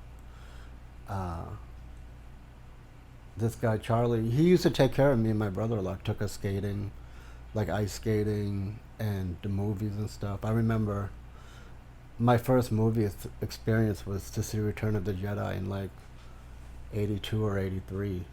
And that was the first movie I had ever seen, and this guy, Charlie, took us there. But my mom was like, yeah, Charlie would used to hang out with you guys in the morning, and then Peter would come in the afternoon and hang out with you. So it was kind of this weird thing where my mom was getting childcare from these American guys. Potential suitors. Yeah. Do they know about each other? I'm not sure. I think they knew about each other, but my mom ultimately, she fell in love with Peter, and I guess that Peter had asked her to marry. My mom said they never dated, but they hung out, like they went to functions and stuff together, but somehow Peter ended up asking to marry my mom, and I guess they got married. I don't know the full details, but that's pretty much the gist of it. And then what happened to Charlie? I don't know what happened to Charlie. I think that's... Well, my mom said he ended up studying to go be a psychiatrist or something like that. Not psychiatrist, like a counselor. Something to do with that. He didn't go back into the church? No, he didn't. I don't think he went back to the church. But, yeah. I mean, and I've been meaning to, look these people up and just sort of go thank them for what they did. But I haven't done that yet. So maybe when I go back this year, I'll see what's up. Yeah, because I don't think I've seen them since I was, 4 years old. So I don't really know these people that kind of brought us here. I kind of owe my life to them here in America. So there's actually two stories here, because the way that it's the same story, but my parents both tell it kind of differently. But they were living in Harrisonburg, Virginia. My dad and his brother lived in a house, and then behind their house there was my dad described her a single woman who was there with her two kids, and then my mom was there as her tenant. So they would see each other around the neighborhood, and I've asked them both about this independently, when did you guys first notice each other? And I guess my dad had noticed my mom walking around. She had noticed him, but they would see each other more often because she fessed up to actually driving. There were 2 ways she could drive home, and she would drive the specific way so that she could pass his house and like kind of check it, like take a little peek. And so this was, I guess, in the winter time. She was walking home, and my dad came out of the house, or they were having, I think actually he and his roommates were all outside because he lived there with his brother, and I guess a couple of other guys must have lived there too, and they were having a snowball fight, and my dad threw a playful snowball at my mom and hit her as she was driving by. She was walking this day apparently, and so that's how they started talking. I don't know if she threw a snowball back. I hope she did. And my mom, actually, when I've asked her about this, added in the detail, because she's Mormon, and so she adds in the detail that they were having a Bloody Mary party, and things were like a little bit rowdy, and I think she observed that and was maybe like slightly scandalized. I guess, yeah, it was like it must have been early in the day, and I think maybe that stood out to her, both because she's like Mormon and like didn't drink or do anything like that, but also because it was like early in the day and they were like clearly intoxicated. Throwing snowballs at each other and random passerbys. But it was a snowball of seduction. I wish I knew more about that time in their relationship, actually. Because they were like so in love, like gross in love.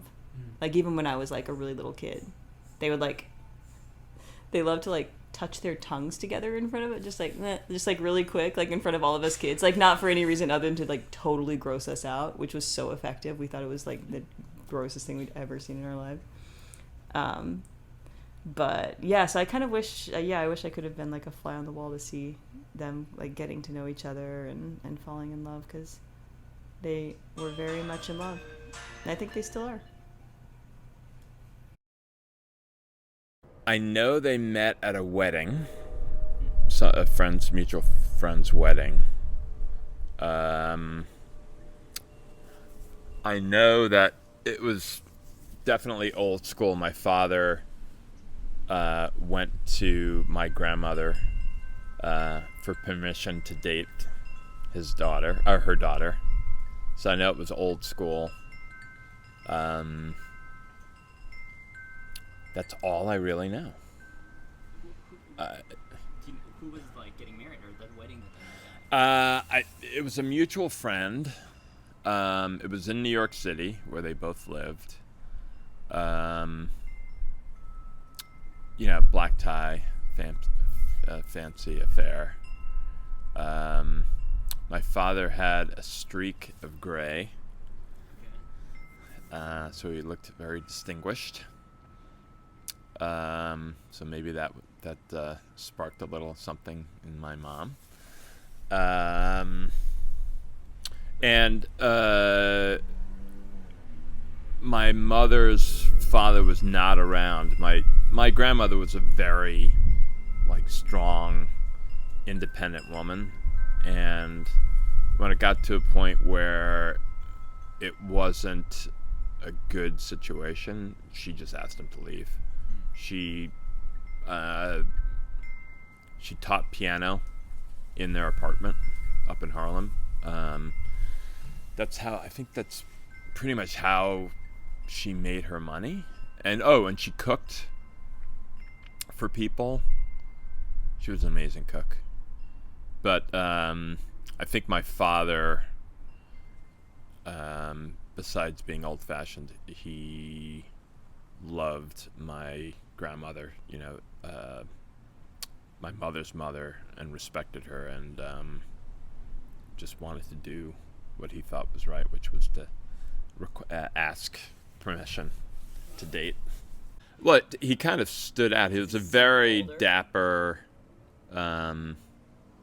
well-dressed, distinguished-looking guy, as his father was too. His father was, my grandfather was a tailor, so he made his own suits, and he always, would have his hat, and for whatever reason, Cadillacs were the choice of vehicles as far as being, I don't know, it was a distinguished kind of vehicle, sharp lines and whatever. So I remember that going up to New Hampshire and visiting my grandparents and just seeing this tall guy with his Stetson or whatever he was wearing. I think I have 4 other siblings, and in our family we always called my mom's best friend Aunt Marie. I have a feeling she might have been the Cupid in that situation, getting them together.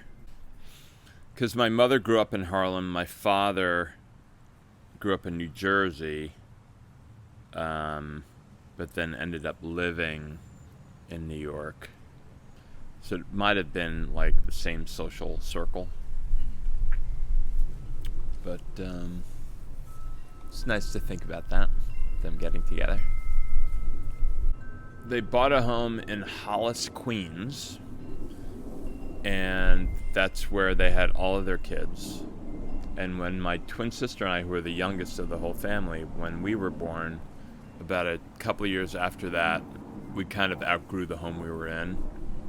And at the same time, my parents were very adamant about having a good education for their kids. And their answer to that was to move up to Westchester County, which was the suburbs of New York, to a public school, but a good education. So when we were my twin sister and I were about 3, that's when we left Queens and moved to the suburbs. It was an interesting choice because it wasn't the easiest. I mean, my parents had to fight to get the property to build their house on because of discrimination. And I'm sure you've heard the stories where, black couples would go to an agency and have a white couple go to the property that they were trying to buy that they were rejected in getting, and then saw that the white couple from that agency came in and were offered the house like that. So they had to resort to that and almost sue to get the property they wanted to build on. I tell friends we went through kindergarten through 12th grade. There were 3 different schools in the same neighborhood, public schools. And throughout my school career, there were probably 8 or so kids of color, and 5 were from my family.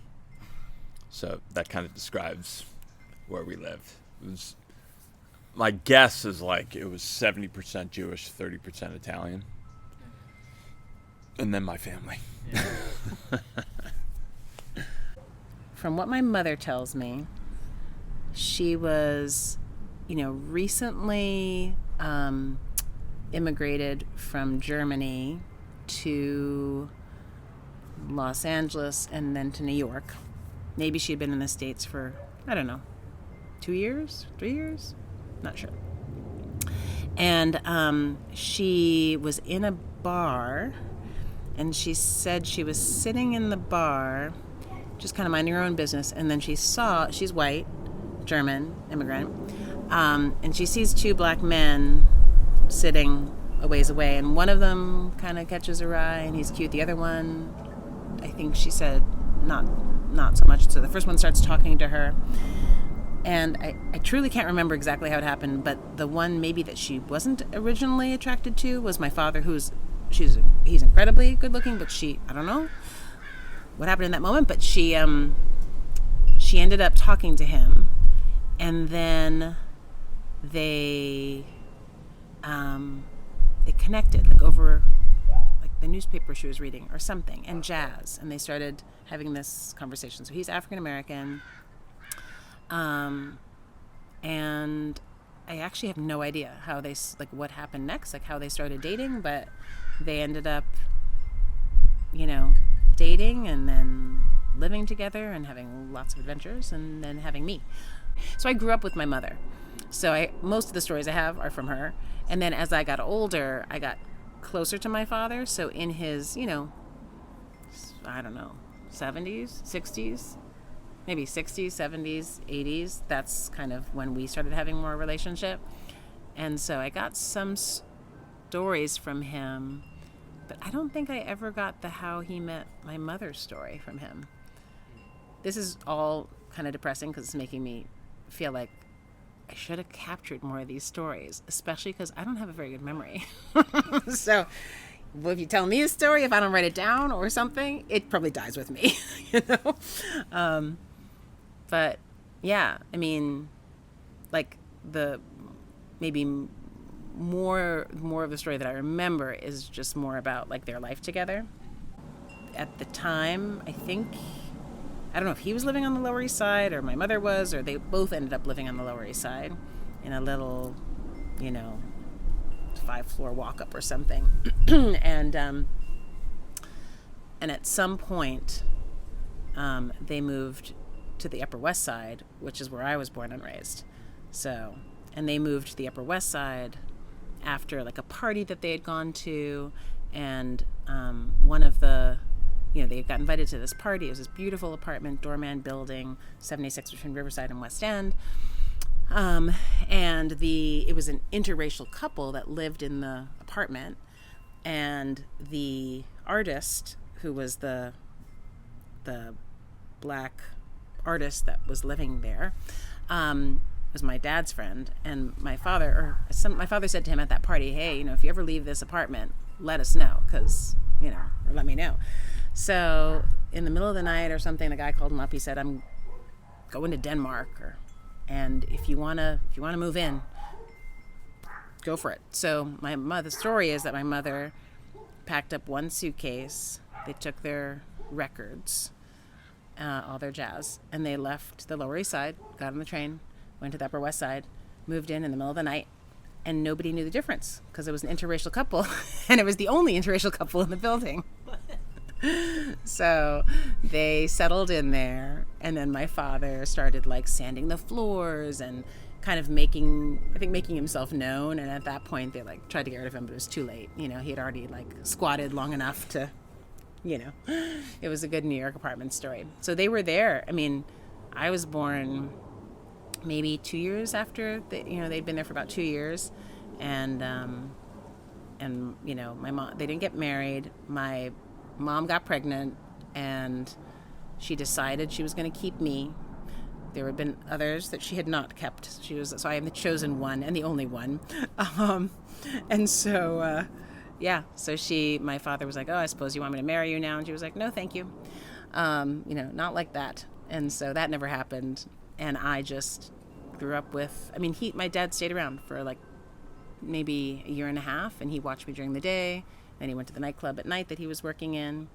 And my mom, you know, they shared taking care of me. And then he was out. He went off with like a cute waitress to Puerto Rico or something. But that was all right because my mother just is amazing. So she just hunkered down, you know, figured out how to raise me on her own. And he would just show up sometimes. And she doesn't get this, but she, unlike I think most of us that, you know, with heartbreak and disappointment in a partner, probably, you know, it's hard to not give those feelings to your kid.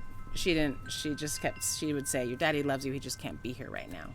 And so it was pretty great because that's kind of how I grew up. I was like, yeah, somewhere out there there's a daddy. He would literally just stop by sometimes, ring the doorbell, bring some groceries, or like take me out to lunch, and then he'd be gone again. But that was fine because I had my mom. She was amazing.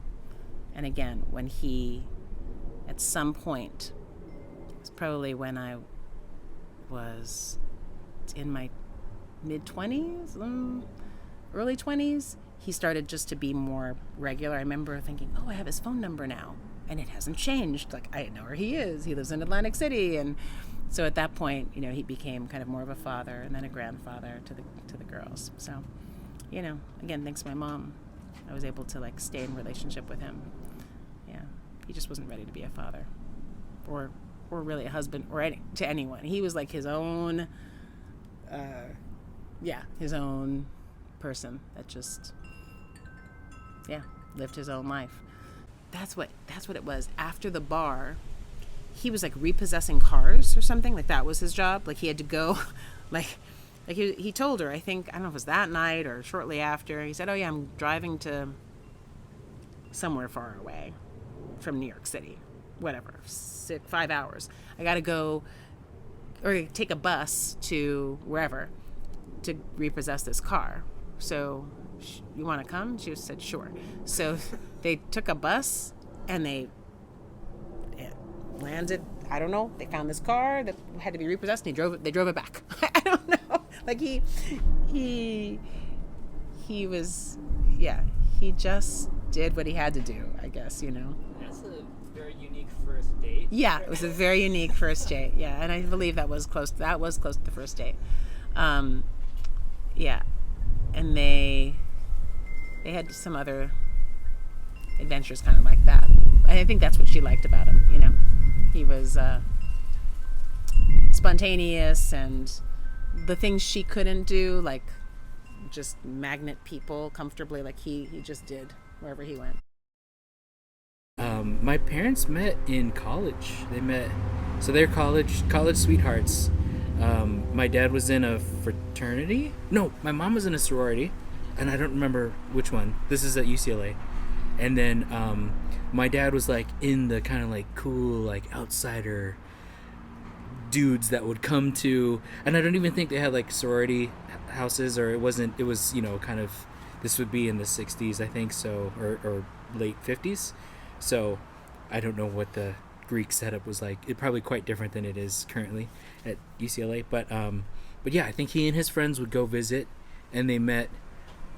I think my dad was kind of like, hey, who's this lady that's, you know, in a sorority? And then I don't know the details of how he asked her out, though. Yeah, but I think some of it was they had the same circle of friends, so I think it was like probably a double date, if I remember.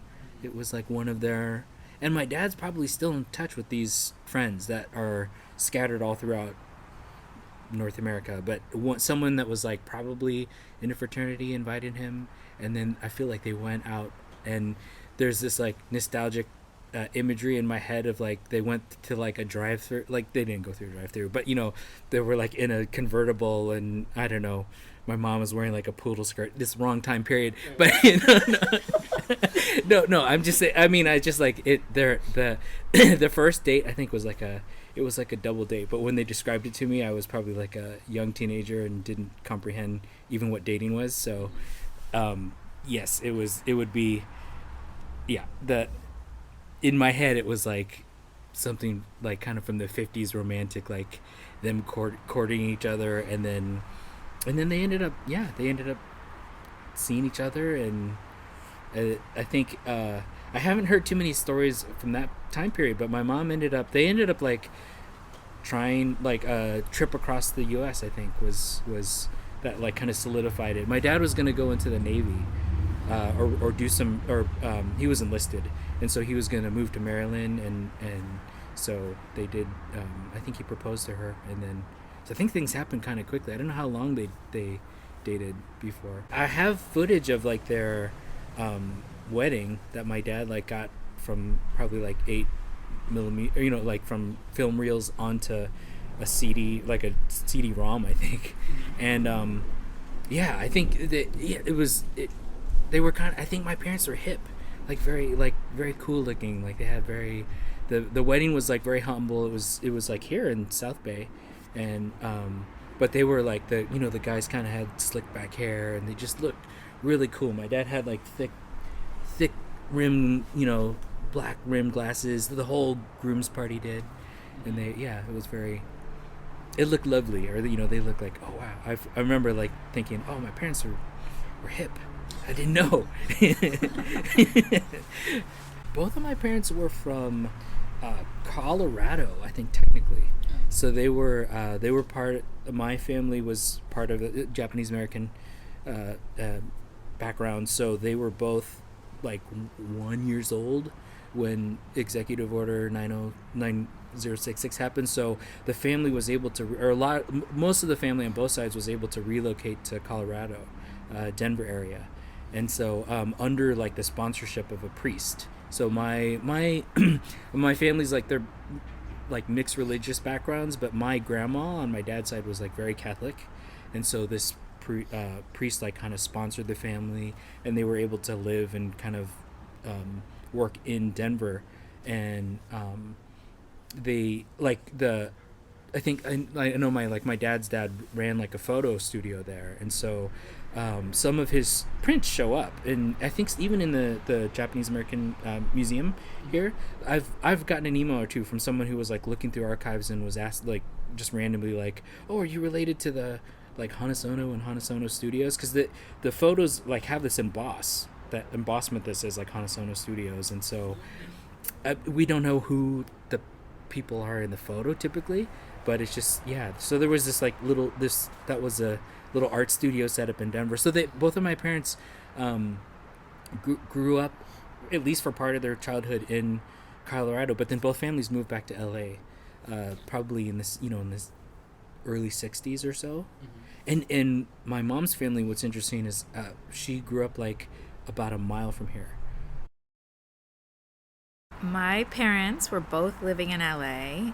I don't know how they technically met. I think it was at a party, and my mom had just broken up with someone named Barry, and he looked just like my dad, whose name is Perry, and I think that was like enough of an icebreaker to talk about. And then because she had just like broken up with her boyfriend, she had a wedding to go to like later in the week, and she took my dad as her date, which now I think is really daring to be like, I just met you, let's go to a wedding. So that was their first date.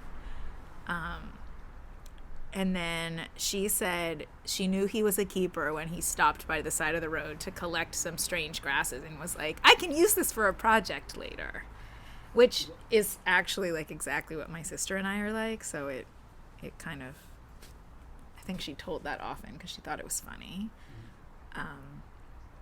And then it was probably maybe a year till they got married. It wasn't like a huge courtship, and they were a little bit older. Not older, but they were like not in college. I feel like at that age it was still like, to be married at like 26 was still kind of older.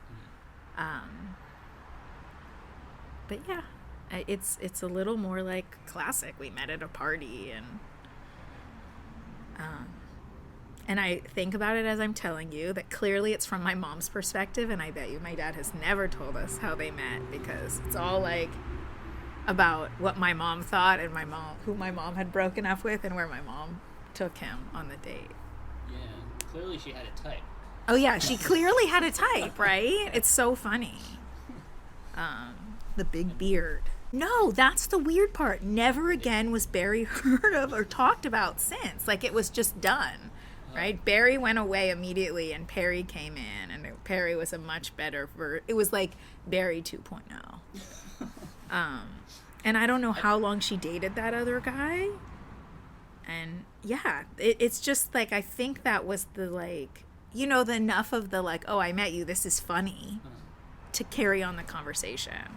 He must have been really into her, because it seems so weird to me to be like, let's go on a first date to this wedding, to like a friend's wedding. And then I didn't even know, like, I guess I never asked where they went, but we went down to Abalone Cove in Palos Verdes once during the pandemic. They were just like, we need to go outside, where can we go? And we went with them there.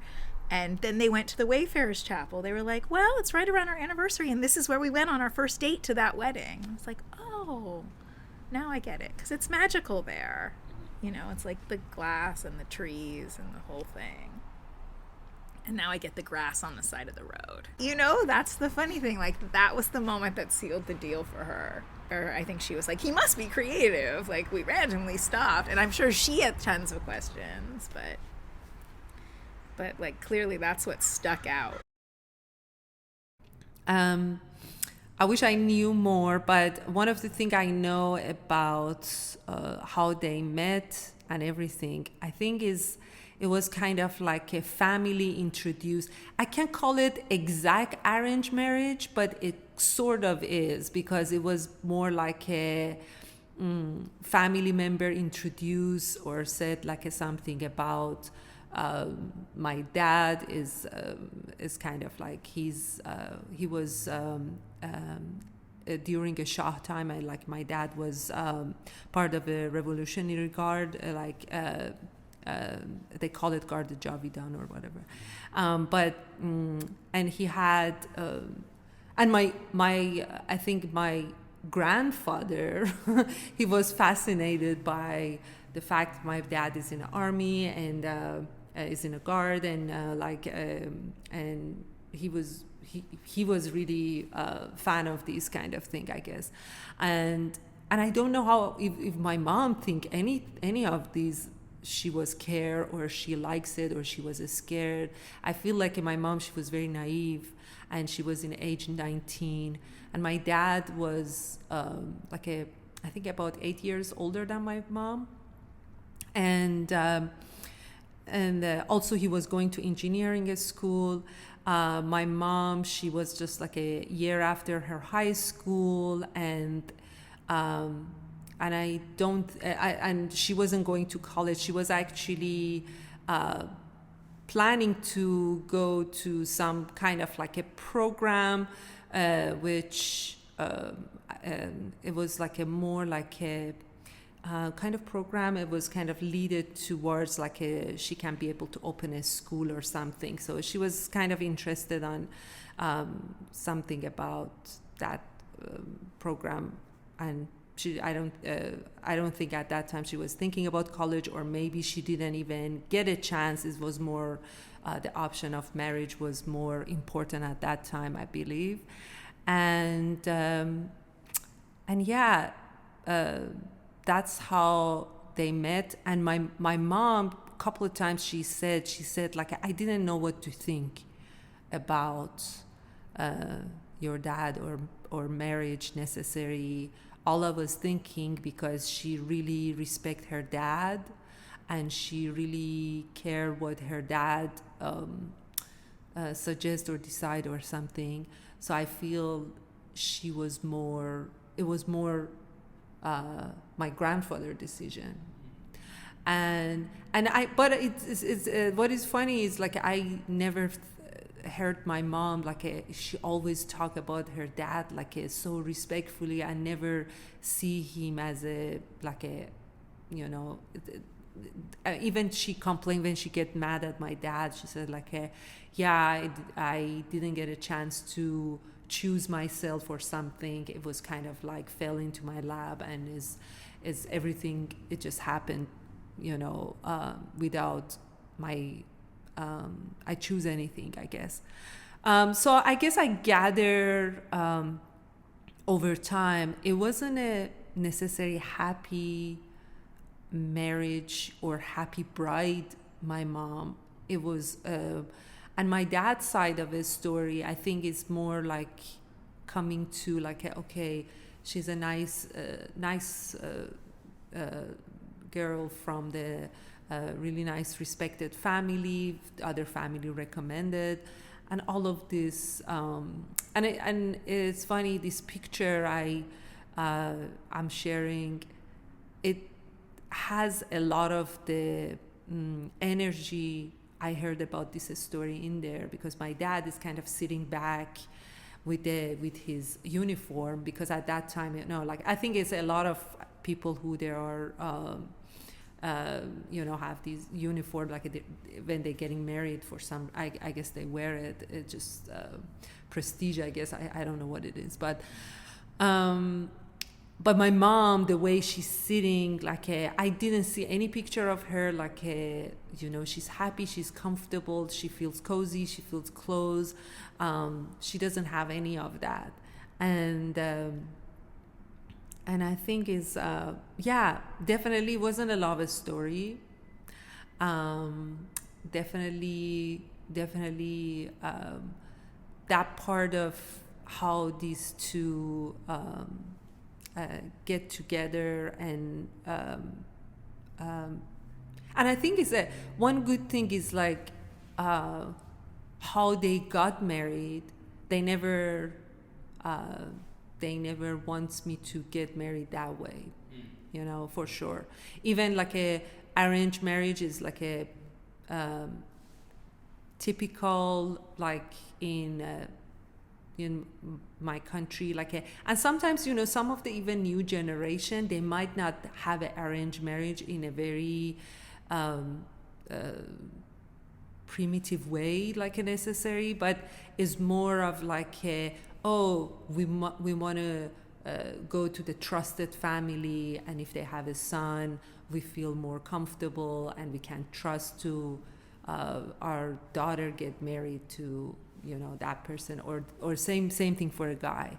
And I think it was more, and I think it was a one shot. I don't think my mom before that necessarily had a boyfriend, or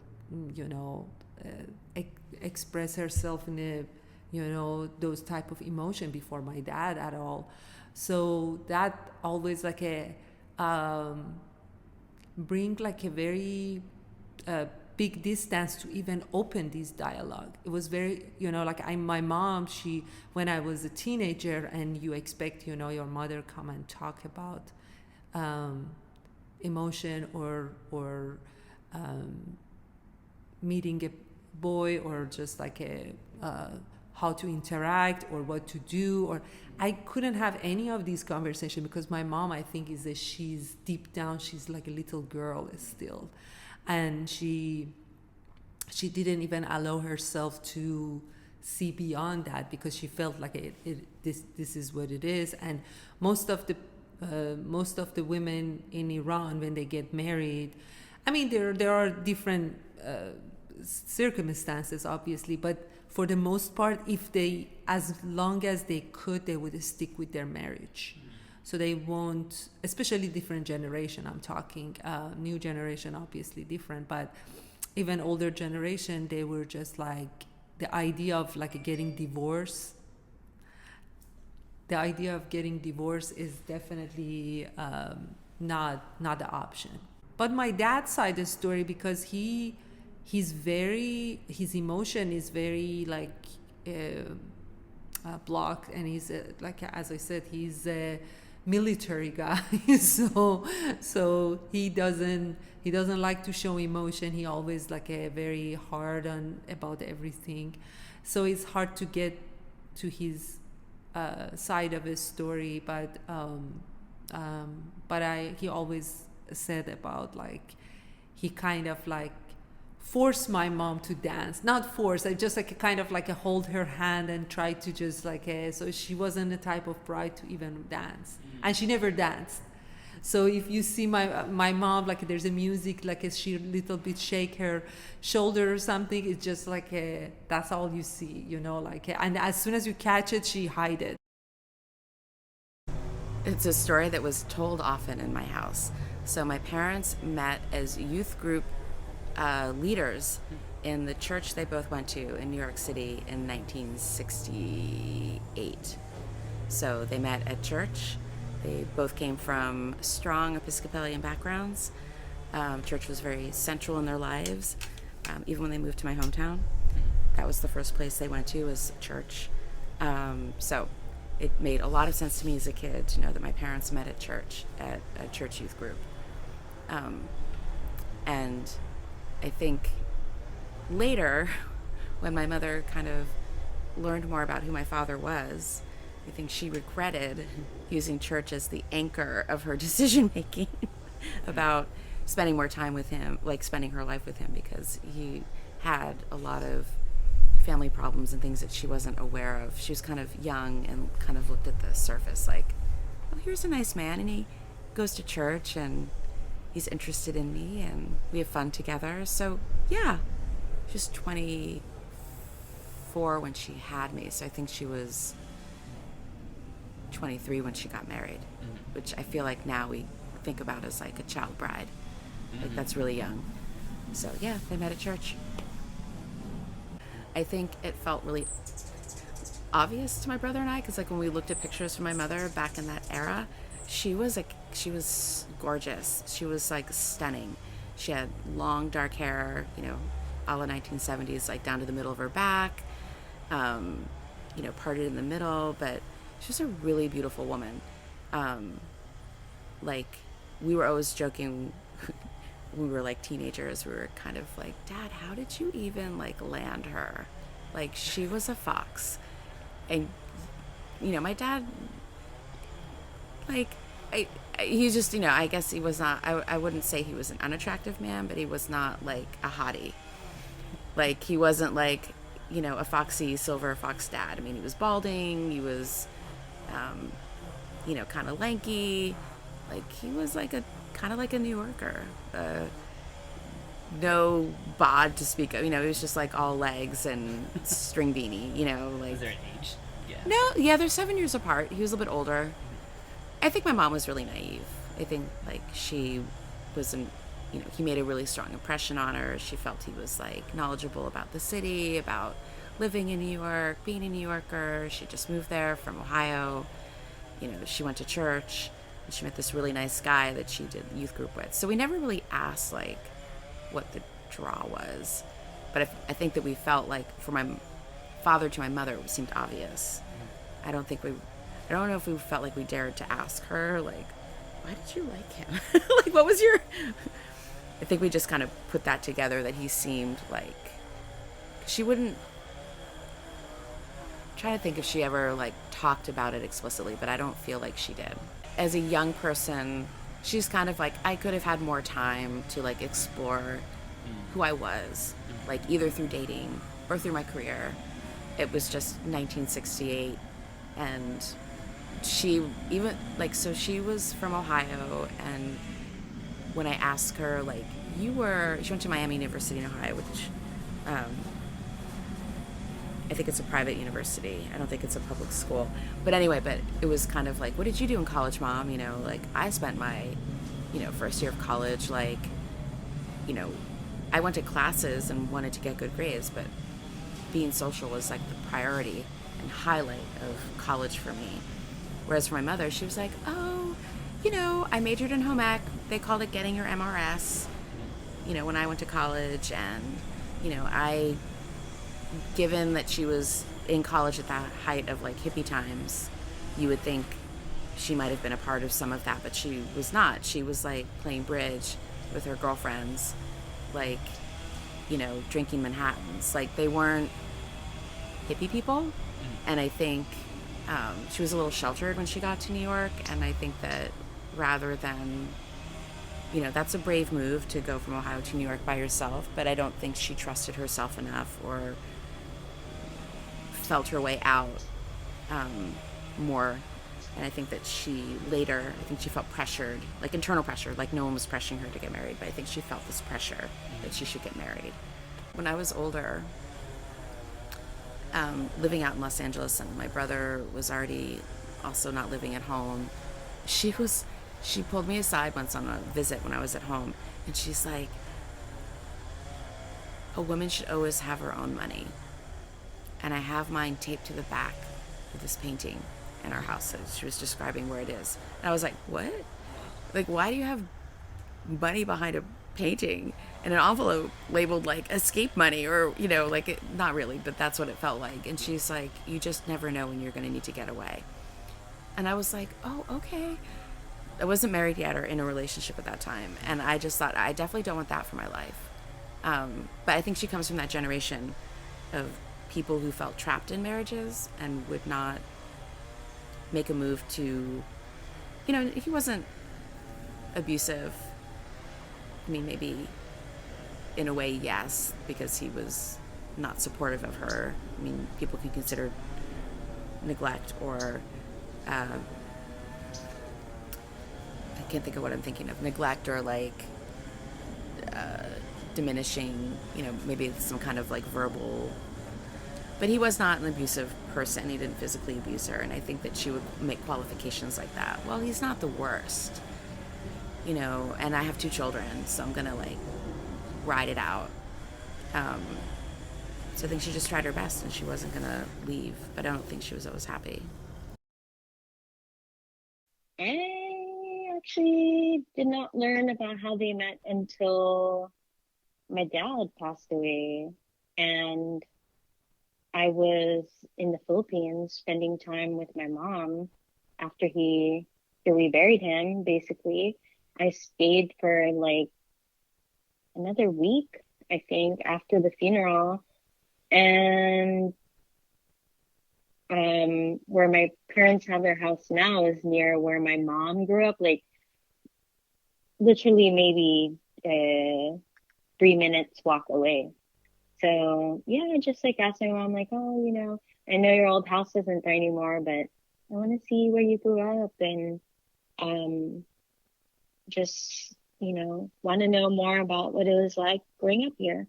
So we walked over, 3-5 minutes, and she showed me where their house used to be, and I asked her to oh, so how did you meet my dad? And she told me that they were having a barrio fiesta in their barangay, in their little village.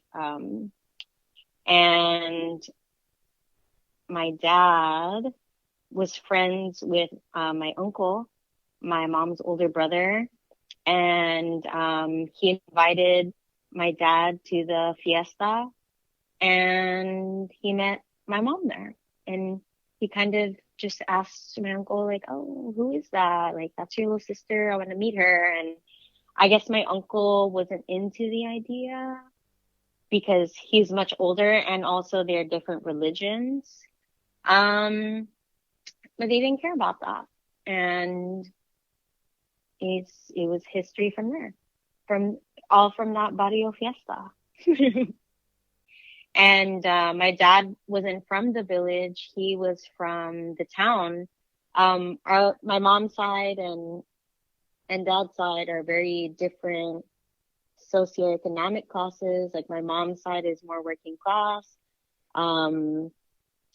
Her house now, which is, just minutes walking from where she grew up, is in the middle of acres of rice farms. And that's the community my mom grew up in, and my dad grew up in the town, and his family is more upper class. They're politicians. They're still involved in politics. And so they not only came from different religions, obviously different, generations, I guess, because he was 15 years older than her. Just also very different socioeconomic classes. So there were a lot of variables that people didn't approve of, but that didn't matter to them. They loved each other. And then eventually, my mom came here first, and then my dad joined and came after her. And then I was the first of my siblings and only one born here. Also, okay, my dad was Catholic. He wasn't religious. When I was growing up, we didn't go to mass or anything. I went sometimes with other family members, but they didn't raise me religious. And then my mom is another Christian religion that originated in the Philippines called Iglesia Ni Cristo. Or they just call it INC for short. And INC, it's forbidden to marry outside of the religion. And so, her family didn't approve that he was not the same religion. And I think, religion was very sensitive for our family, because my mom stopped practicing that religion too when they got married. And they both, like, I asked her, like, after my dad passed them, I asked, like, oh, how come you never raised me religious? Because everyone else in my family was raised religious, whether it was the Catholic side on my dad's or, INC on my mom's side. I asked her, and she said her and my dad just had an agreement that they didn't want to fight over religion, that it didn't matter to them, and that, they just didn't want to raise me religious. They just wanted me to choose, which I feel like for their generations, that's like very radical, because, yeah, either one, like whether you're one religion or the other, like most, Philippine immigrant parents want you to be some religion or at least believe in Jesus. But they didn't want that for me. They just wanted me to choose, and I'm grateful for that, because they were still very strict in a lot of ways, but when it came to religion, they didn't want it to be forced.